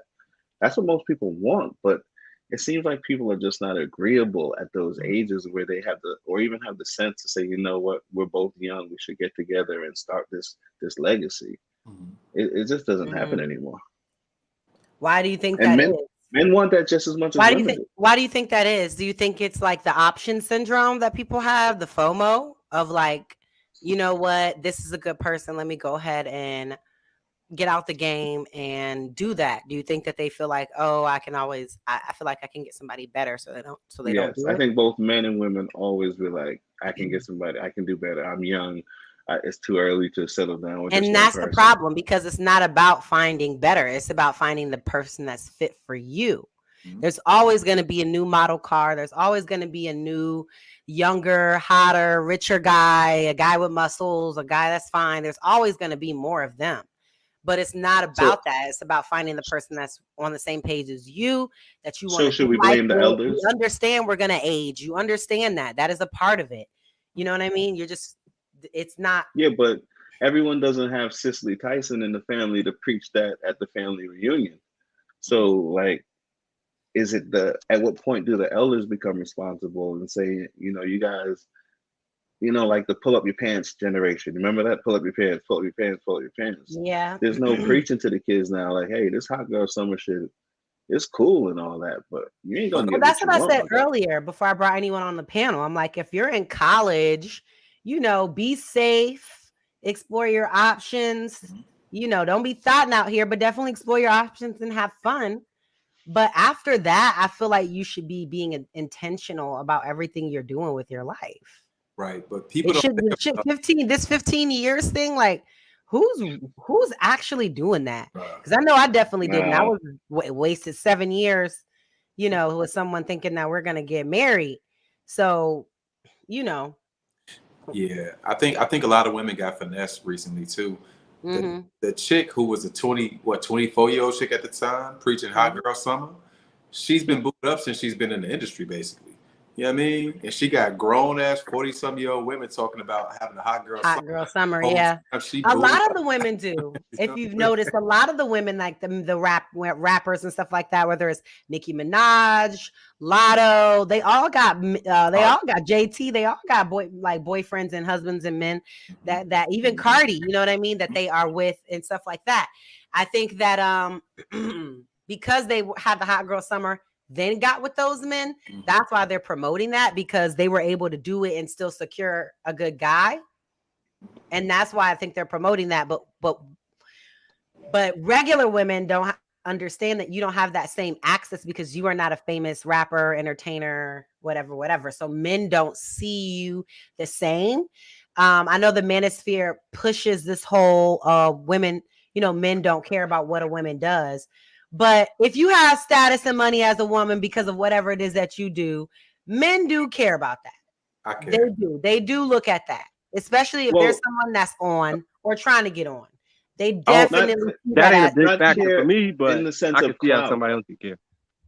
Huh? They might care in the sense of clout, but as far as money, if you're the man, well, I mean, obviously, if your woman is like a billionaire, okay, yeah, how can you compete with that? Even a millionaire. In general, as a man, most people not millionaires. You want to be the one to, but you as the man should be paying the mortgage, should be paying most of the bills. So you can't really look at that in that situation and say, okay, she's going to pay the bills now, because you still should be, even if she makes more than you still, in a sense, should have your manhood to be paying the bills. So yeah, but it's vastly different. You're not going to be able to, like, if you make $100K and she has like a $20 million company, you're not going to be able to afford the mortgage, like just by yourself, of where that's what I'm saying. Qualify for y'all to buy a house. Right, in an extreme situation. That's what I'm saying. That's you're going to have to just do your part, and she is going to pay everything. But I think in the average situation, most women and men end up making the same if someone's making a little bit more. But right. Brian, I hear what you're saying, Brian, and that makes perfect sense. But I think it depends on your overarching goals. Like, so say for me, I come from a long line of drug dealers, drug addicts, and things like that. There is no generational wealth in my family other than what me and my brother are creating. You feel me? And so it's very important for me to have somebody that's not always drawing from the well, but that's also helping to build that well up and fill it up. You feel me? Right. And it ain't about paying bills. People, we always go to, not saying you, but the conversations always go towards paying bills. But I'm talking about wealth generation. And Marcus said the important thing, compound interest. I'm talking about wealth generation. I'm an entrepreneur and I like my money to make money. You know what I'm saying? So her money can be used to make more money. So I don't need a pretty ass bum because she ain't gonna be pretty for fucking ever. You feel me? Right. That's just me. Anybody else can carry it how they carry it, but that's just me. Yeah, part of my program is a lot of times black men, we end up working ourselves to death. Like, people say we lazy and all that, but it's a lot of us. Like my father being one of them, that he architectural engineer before he died. You know what I'm saying? And he was grinding, going hard, and I think that bleeds into a lot of why I don't want to date a woman who wouldn't understand my reasoning behind finance, because I feel like the ambition for keeping up or to impress other people might have contributed to. I'm not gonna put that on my mom, but what I'm just trying to say is that you can I've seen people get themselves worked into an early grave. I had another homie who was hitting licks, and he, you know what I'm saying, it slowed up, and he got the girl, you know, spending a rack or two a night on her, going to the telly and balling out. Right when it stopped working, he didn't know what to do. He ended up getting killed, doing some reckless stuff. You know what I'm saying? And yeah, I've just seen that work the wrong way too many times. So for me, like if it's financial requirements, no matter what they are, it'd be a hard pass, because I just equate that to life and death. When I was talking about vetting, I was more so speaking to that with life and death. Like I've seen the stress and the struggles men could put on themselves trying to obtain a certain level of keep up with the Joneses. Yeah. And be that guy. And I always said that too. Like in the club, I feel like when guys are popping bottles, they're competing with other guys that are popping bottles. They're not really, I mean, a lot of, some people will say, oh, they're doing it for the women, but a lot of the times they're doing it, or at least here in Miami, they're doing it to compete with other people that are popping bottles. And after the first 3 bottles, you're going to have women at the table if you didn't have none. So yeah, I agree with you. Yeah, well, I mean, any bottles, you're going to have women at the table for sure. But I think that men compete with a lot of other men, not only for, you know, status and all of that, for clout, for who has the most money, who has the most swag, who can get the most women, who can get the baddest women. I mean, I think men are in competition with other men often. You know, when I was younger, I used to tie my mask. I'm sorry. Wait. We're saying the same thing, but in a different way, because I'm not disagreeing with you guys. But so first thing, you're looking at 2 different classes of men. Like, I'm not a, you know, go to the club guy, spend money on alcohol and strip club. And no, I don't play that. My woman would be like, go to the strip club. I'd be like, no, I'm not into that. That's not my thing. But what I'm referring to is finances. So when I say, or when a person says their money doesn't mean anything, what I mean is like Sean was saying, yeah, if we got that money, we're investing in things, we got different things going on, we're at that point, that's fine. But I'm talking about just the basic finances of the house. That's not something she should be expected to deal with. Yeah. So God forbid something happens to her, our lifestyle doesn't change. I still pay the mortgage, we still have our cars, everything changes. So when I say her money doesn't matter, I mean it in the sense that if her money is gone, we're not affected in any way. Right. Yes, her money matters, because the more we have, the more we can invest, you know, the more we can return. But her money doesn't matter in the sense that if something happens to her money, our lifestyle changes and we have to downgrade at all, unless obviously she's that billionaire, whatever situation. So that's when I say her money doesn't matter. That's what I mean. I agree. Not that I don't want it, because I want it. Send that money. After that, I agree. And I think men do actually work hard for their women and their family. And I think that's something that like doesn't get spoken about in certain spaces. That's a sense of pride. Even my coworker was like, oh, because like we used to work in sales together. And he was just like, oh, you know, I really want to get this big account. I really want to retire my wife. I just want her to be able to chill and enjoy our son before he goes off to college and like all these different things. And, you know, I think that's what real men do and want to do. You know, men that are complaining about paying bills and doing things for their women is nutty to me, makes no sense to me. And it's giving insecure. It's giving, you know, issues on another level. So my point was more so to like, so let's say you want a new Louis bag every month, right? How much do you think a man needs? Like, if let's hypothetical, not you specifically, but hypothetically, how much do you think a man needs to make a year or monthly to buy you a new bag every month? Where it don't mean nothing, or how much does he just do it monthly to buy me a Louis bag every month? Yeah.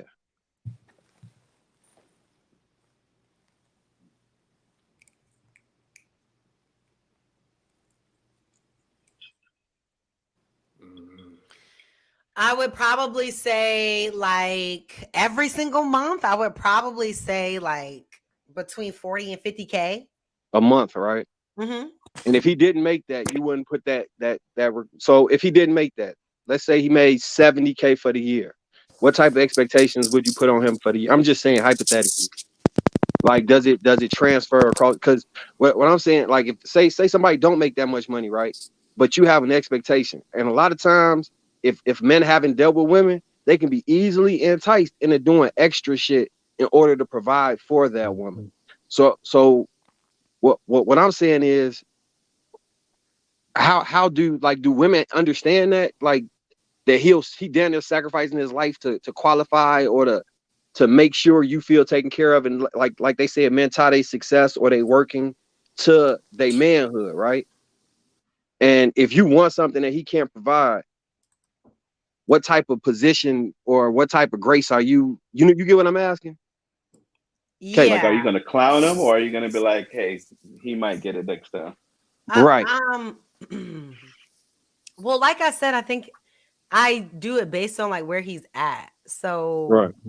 If he's making $70K a year versus a month, I'm definitely not going to expect a Louis bag every month. I mean, maybe one bag at the end of the year for Christmas. I could expect a Louis bag. And then like on my birthday, I could expect like a nice trip. And then like, you know, maybe something for our anniversary. You know what I mean? But I'm not going to expect a Louis bag every month or any kind of bag every month. I expect him to take me to eat. Plan some cute dates, you know. But I would think that would be on the man to set that to, you know what I'm saying?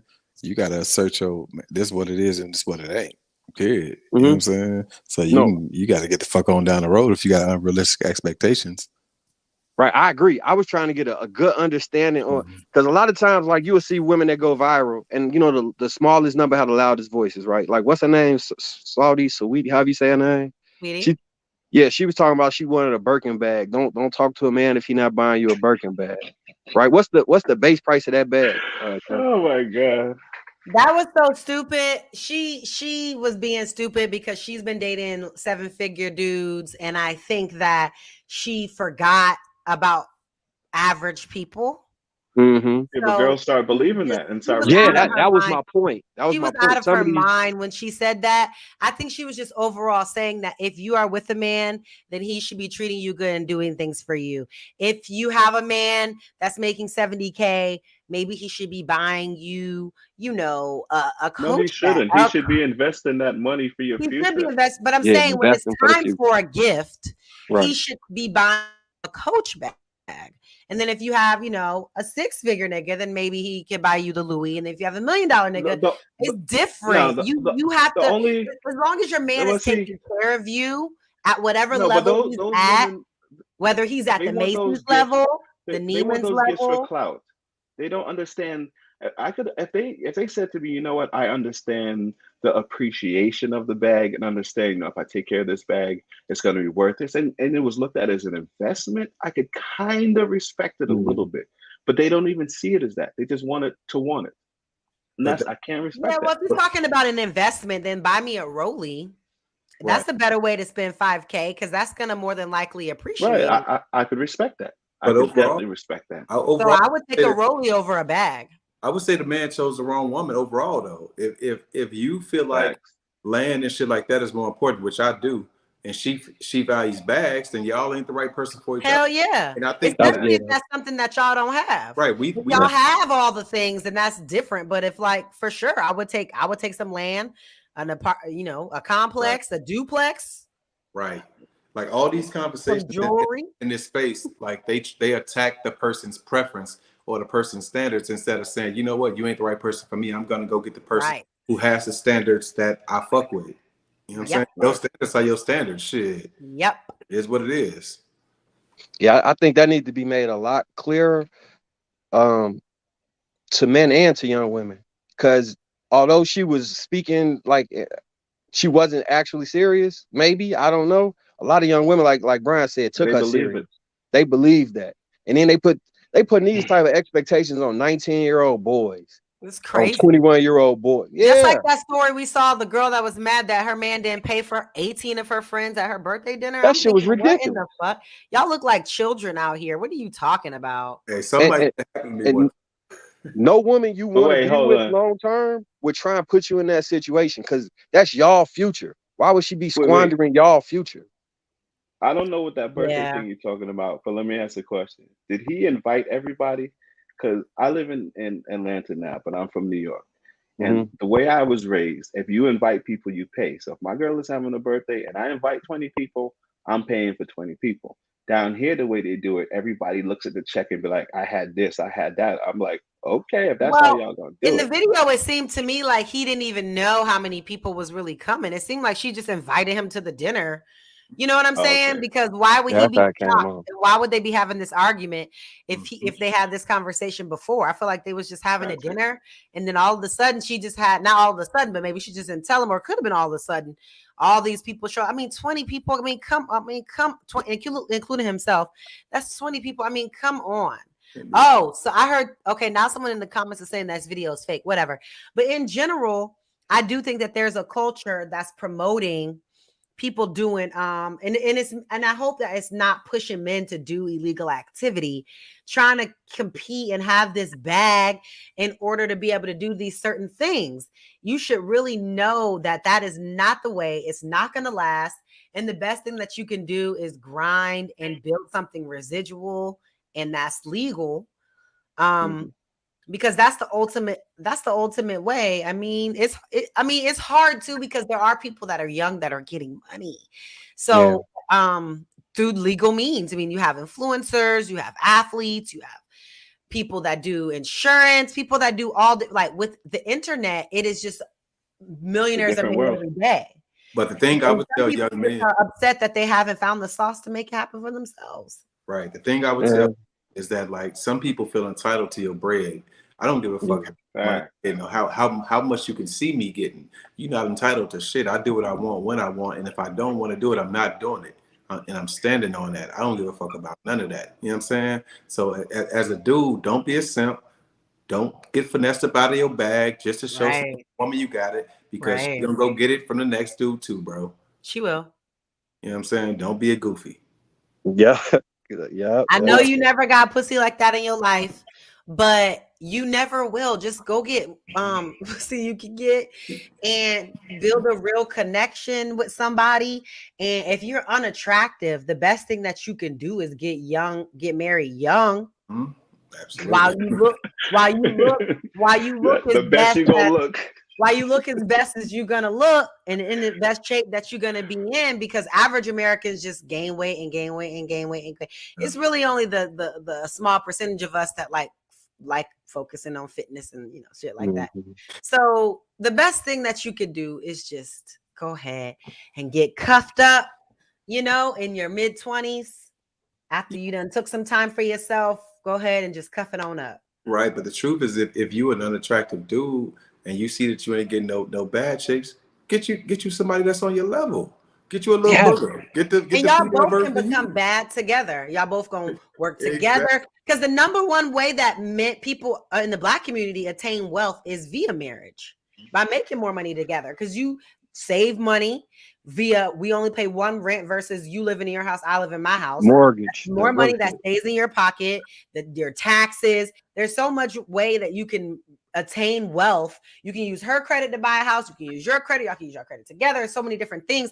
You attain wealth in the marriage. So the best thing that you can do to get money is pick someone on your level that you're attracted to. You feel me? And work and build something with them, and you will get there. You know what I mean? And then y'all both gonna look better because y'all got money now. You can get this together. You can get your clothes together. You can get your swag together. You can do your thing. This the other thing I tell young niggas though. I don't care what these dudes tell you, bro. Be more interested in her LinkedIn page than her Instagram page. Real promise you, them looks gonna fade, bro. I promise you. You want to determine if she's ambitious. You want to be determined if she's a go-getter. You want to determine what type of person you want her to be in, based upon where you are planning to go in your life. Other than that, she can be a fucking pretty anchor around your neck. Don't be how much stock do you put into because we differ in opinion on this one. So how much stock do you put into ambition or earning potential for a woman? Out of say you got a 100% game slider, right? What part you think would be beauty for you? Well, so that's the first thing. For me personally, you got to pass the beauty test. That's right. Looks always get you in the door, right? So let's just say, so when I'm making my opinions, it's literally saying, all right, I got 10 chicks and all of them are bad and they all meet my beauty standards. I get what you're saying. You just 10, yeah. Now what's the accomplishments? Now what's the ambition? You know what I'm saying? Like that type of. I think for me, I'll take over ambitious. I'll take like willing more so than anything. Because with ambition, I feel like it's gonna be a lot of time away from the house, and a lot of times like your kids might not get the best out of her, and probably the best out of you because of that. You know what I'm saying? But I understand it. I'm just curious. Like, you know, everybody got their different. So for me, I put a lot of stock into, after the attraction level, moldability. Like how much I can mold you to fit me. And like I say, that's how you molding for your body. But I was just curious how much, you know what I'm saying, value are you putting on that aspect? That and that's part of being supportive. That part of being a rider. I totally agree with you on that. 100%. Yeah. It would have to be more like a pie chart than a slider, because now you add in, I mean, like, you know, sometimes people will go down in compliance or go down in looks for compliance. Like somebody that ain't gonna be a headache and give you peace. That's what I was gonna say. Like I think we all want to act like beauty is not as important as it is. But I think, oh man, like I guess in a perfect world, all right, fuck it, I'll say it. I'm gonna say beauty 75. No, beauty 60, compliance 40, or something to that effect. Because I can't it's not important. I think we complicate it, beautiful, and on my page, right? Exactly. I think we complicate because I think we got to make the standard that you already sorted out, like all these bad chicks, because it's a bunch of bad chicks that got all the qualities that you want. Pick between them. You know what I'm saying? Whatever a bad chick is, you know what I'm saying? Pick between them. Don't pick between the boogers. You know what I'm saying? Because they got to meet the beauty standard. So all your options meet your beauty standard, and then what's the important things? Because the beauty it's got to be there, bro. So I dated another engineer and a professional model, right? And a professional cheerleader, and I'm trying to think of the other careers. They were really career driven. These women that I'm naming, and we didn't click right because I felt like it was always something above me to them, if you know what I mean. Because because women want to say you're insecure. It's not that you're insecure. No, as a man, you just want to feel like you're being taken care of, and they have time to take care of your needs. You as a man feel like you can take care of most of their needs, so you just need them to take care of you. Like, all right, you put the battery in my back, I'll go out and get that money and bring it home. Right, because I got the treatment before, and I knew what I like. Once you get, it's a specific type of way you get treated. Once you get treated that way, whatever that is for you, you're not going backwards. So anything that ain't like that, you like, oh no, I'll pass. And I you know what I'm saying? Like they say, men can't go backwards with treatment. Women can't go backwards with money. Like Kayla said, she dated this guy that made a certain amount of money. I can't now. If the guy she was dating made 70, she can't fuck with a guy that made 50, because now they can't go on as many dates, or they can't travel to the same place, or they can't do this, and now she's become accustomed to that lifestyle. Right. So it's the same thing with a man. Once he get that woman that start doing it the way you want, where you want, how you want, you can't go back to the girl that be like, nah, I don't do this. And Marcus, ain't gonna work for you. Marcus, you was talking about a chick who puts her career before you. That's what you were saying, basically. Yeah. That's kind of the vibe I got from them. Like, that's a turnoff. Yeah. And I couldn't. They were beautiful, like beautiful women, bro. But that to be honest, that shit turned me off, like to the point it turned me physically off. If you know what I'm saying. Like it turned me off physically. But it sounds like y'all agreeing with basically most of the manosphere and the red pill, because that's what they're saying, that type of quote unquote masculine energy is not what a man wants. You want a woman. It's not that she's dependent on you and she'll fall apart when you're gone, but you want to feel like, okay, her purpose is making sure you're taken care of, so then you can take care of what you need to for her. That's how it works. If I said 80% of the manosphere stuff I agree with, it's that 20% that, or the 10% that's nuanced that never get the context given for it. Right. And a lot of people like. But those are those lames you were talking about. That's them. That's the 20%. Those are the lames. Like, I didn't say it the wrong way. When people start taking stuff to an extreme level, I start thinking that there's some lames. You know what I'm saying? I don't like the extreme parts of things. Because they are lame. They are lame as fuck. They are the lamest niggas. Come on, Kayla. I thought we had you in your life. She's just talking about the small percentage. She's not talking about what? You know what?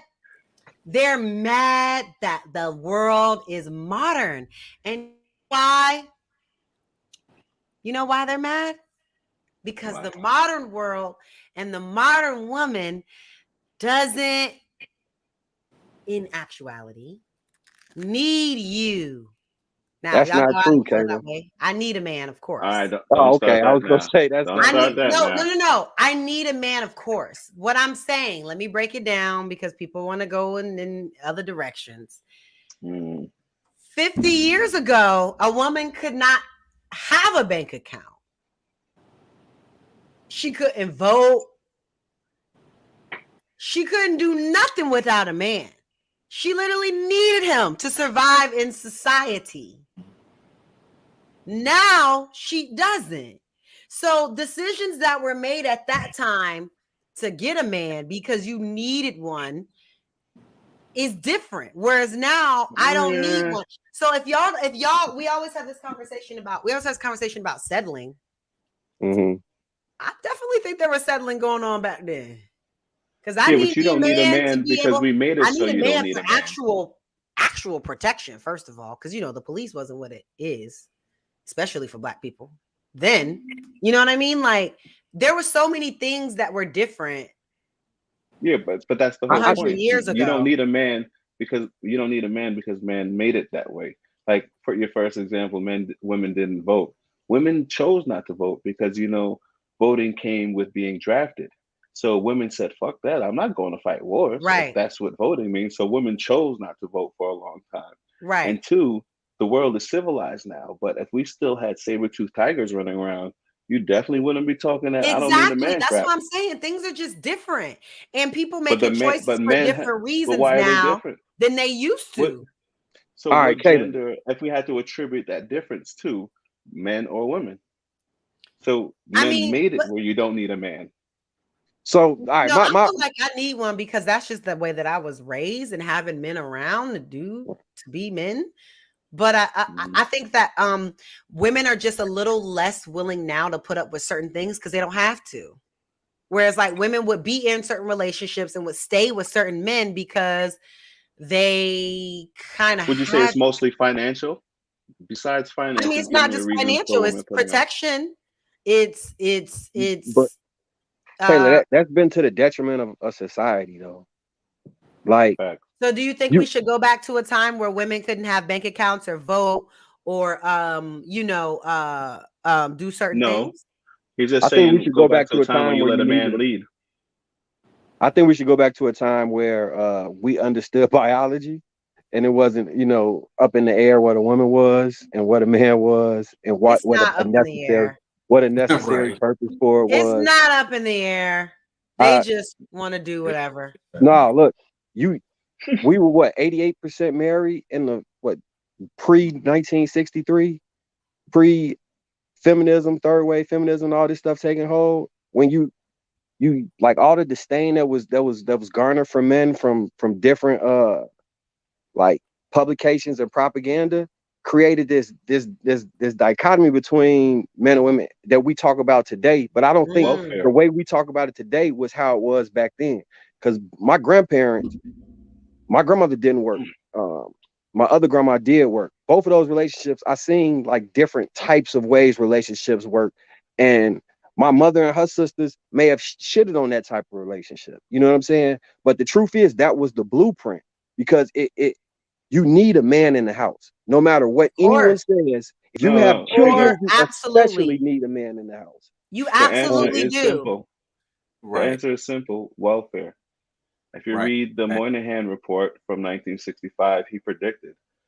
Patrick Moynihan, I think he became the governor of New York or something like that. He wrote a report in 1965. Hey, these social programs are going to cause a divide in minority and Black households. How? By incentivizing the woman to keep the man out of the household. You remember, the woman on stamps having to hide the man because they're coming to do an inspection, or I don't know anything. His shoes can't be there.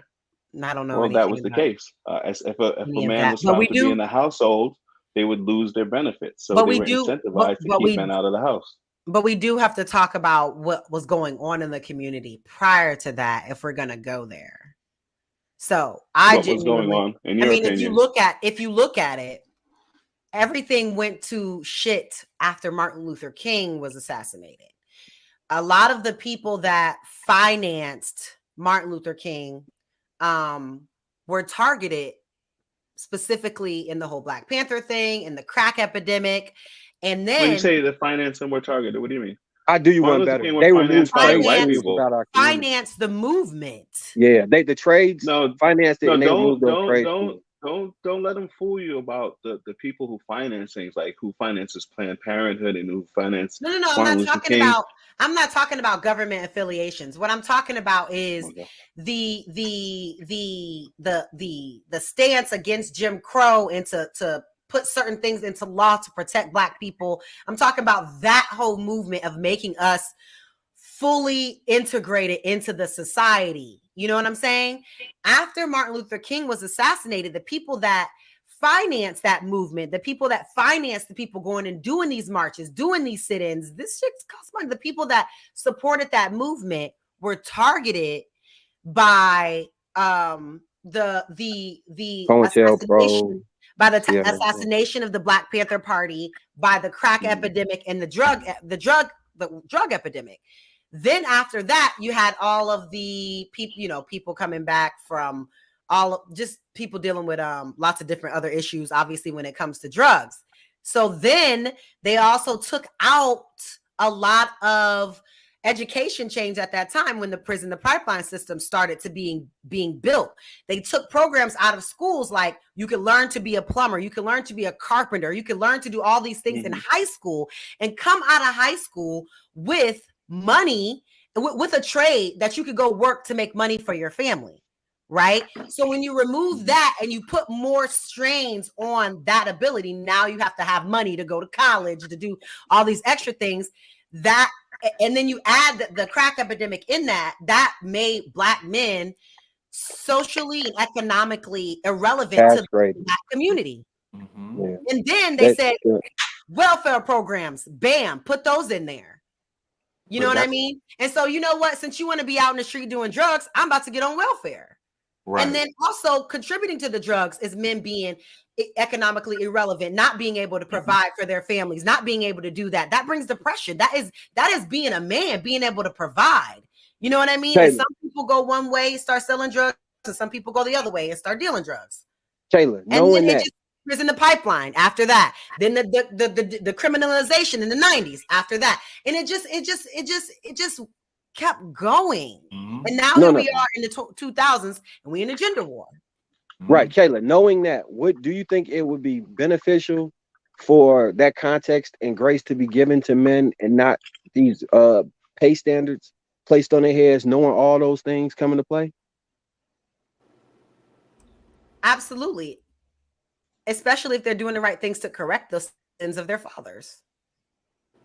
Because, a lot of the people that are running around here have issues because of their fathers were those men that were young boys during that time of Martin Luther King, or were born, in that time frame. And then they had kids, you know what I'm saying? And they weren't there. You know what I mean? So I feel like if current men are correcting the sins of their fathers, meaning building healthy relationships, staying in their kids' life, which we see they are. Statistics are going up on Black men being involved, families staying together. Yes, absolutely. They should be given that grace to work towards getting that. But if they're not, and they're repeating the mistakes of their fathers, and they're having 5 baby mamas, not taking care of none of their kids, spending their money in the strip club, but their kids need shoes, I'm not giving you no kind of grace. I don't think Black men are doing that anymore. And that's a very, very, very, very small segment.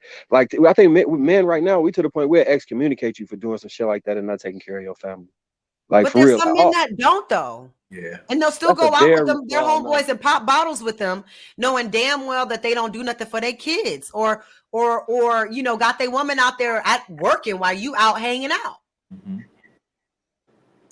Yeah, it's a lot of degenerates.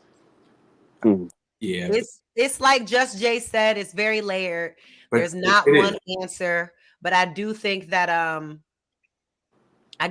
here for the Black man, right? I love my Black men. Y'all know how I am. I'm pro-Black. I'm against this fucking bullshit ass Savior Black man movement.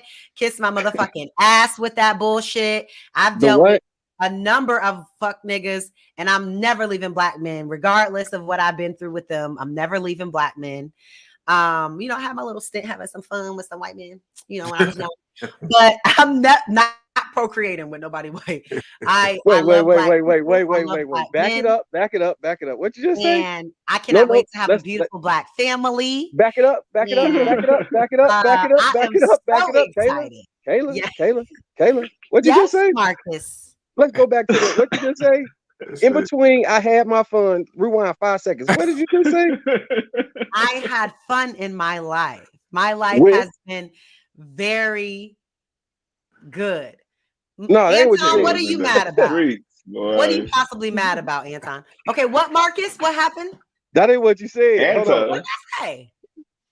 You said, and I'm paraphrasing right now. Mm-hmm. I had fun with a couple white guys, but you know, you didn't say that.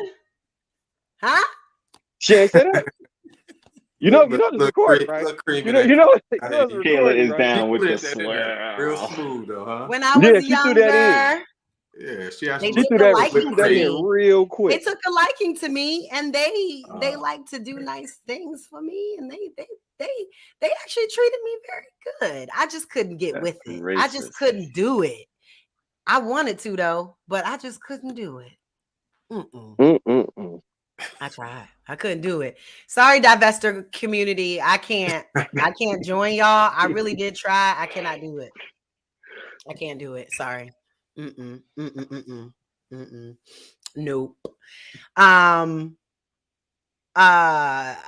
I was trying to see what Anton said, talking about he's mad at me. I mean, what did I do? I'm just being probably for you swirling. You're being too nice tonight. He's just trying to set you off.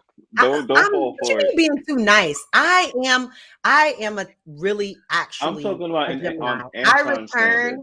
I am a multiplier. Whatever you give me. Anton said, drop the link. Whatever you give me, we were supposed to be doing final thoughts, and we only had 9 minutes left. So Anton, you know, don't come up here with doing the most, because we get in final thoughts. Here's the link. Who you gonna accuse of simping? Let's see. Whatever. I definitely feel like I am made some valid points. So if you're mad, then be mad.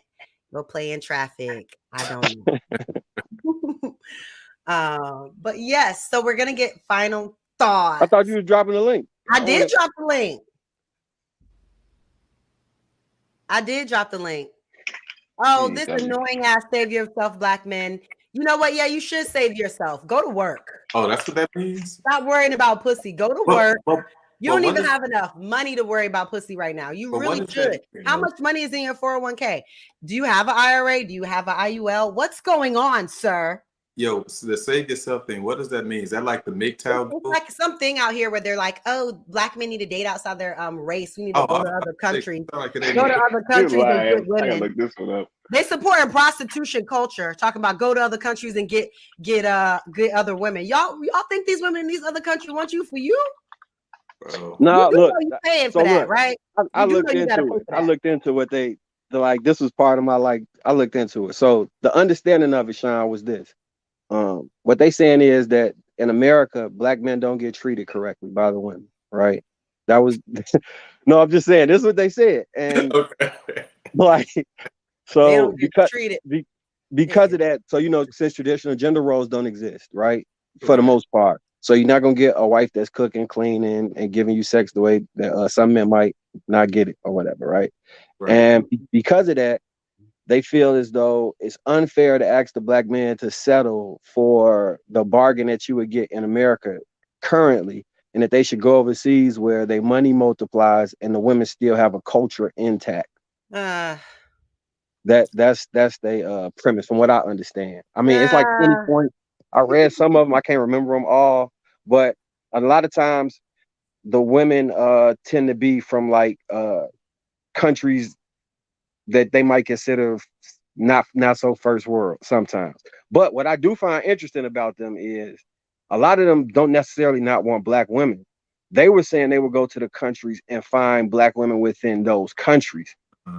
I found that was an interesting aspect of it. Whereas the divestors or whatever, from what I seen, they just like the white man enslaved y'all betas because the white man put y'all in slavery. Y'all ain't done shit about it. You ain't built nothing. You ain't on shit. We just gonna have sex with white men and abort black male babies. Oh no! So that's the way of saying these niggas ain't having their way with these women out here. I get it. What are you? What in the heck? I get it. Kinda. So you know how I know I'm probably, it's a nuanced subject, both of them groups, and I'm not in either one, so I can't really speak fully.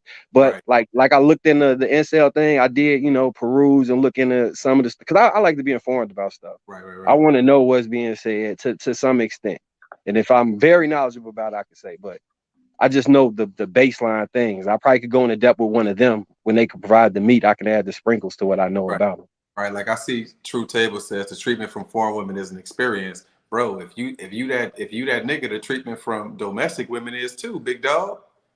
That's all I'm trying to let you know. Either you that nigga or you ain't that nigga. That's really what it comes down to. And they argument, I think, is because even if let's just say they not for the argument's sake, right? They saying that should they settle for not getting the same treatment that we'll get here? They should settle somebody on their level that's gonna treat them like that. That's it. Yeah, they just shopping on the wrong shelf, bro. You trying to shop on the top shelf? Go for the bottom of the barrel, my nigga. You'll find what you're looking for. And that's what they saying. They're not trying to do that. That's their whole point. They saying that. Play devil's advocate for a second. Yeah. I mean, did I describe it right? I mean, yeah. Basically, I've been all over the States, probably 20, 25 of the States, 30. I've been to Europe, Asia, Africa, Caribbean. So I kind of see what they're saying, but it's only because everyone falsely holds America in this high regard. So they see you as a high value target. So all you are, say, in the Dominican Republic. Okay, so you're like a billionaire in America to a regular person. They're looking at you in that light because you're doing so much better to them. So in a sense, I don't want to say you're a lick to them, but in a sense, you just look better, like a better prize. So yeah, you're going to get that better treatment. When you go out of town, like it is different. You feel different. Like you might fall for it if you're lame, but if you realize, hey, they want me for the money, this is what it is. Okay, you can be transactional. If you're lame, you're going to fall for it and think, okay, they just want me more than this other person. But it is what it is. People recognize your value. So you just have to know your own value. That's fact. I think somebody said that I'm one of them because I understood it. Look, the thing is, I just like to know about different things. My wife from Chicago. Like I don't. She Afro Latino from Chicago. Like I didn't go overseas and I lived everywhere. I lived in Lebanon, Dominican Republic. Like go to UCLA. That's all you got to do. You say what? Let's go to UCLA. Kayla's trying to get these final thoughts though. Yeah, I am trying to get final thoughts. All right, Kay, go get that beauty sleep. Yes, I do. I have a lot going on. Thank you so much, Janae. If you aren't watching my show every Friday, you should be watching Ready to Love on OWN. Y'all can find out if I'm ready to love. I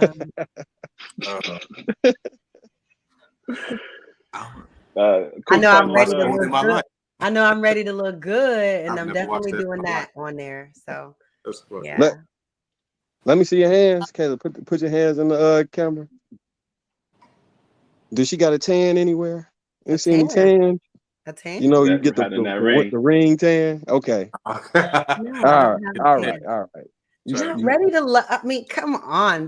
We're on the show for 7 weeks, 6 weeks. My final thoughts, right, is that cheaters can be reformed just like any other behavior.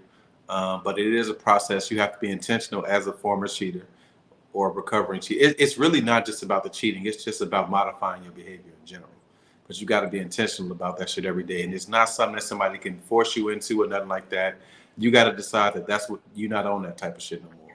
That's really all that shit come down to. You know what I'm saying? And it's not easy. People make it seem like it's an easy thing, but you get addicted to certain behaviors and certain lifestyles, and it's hard to come up out of that.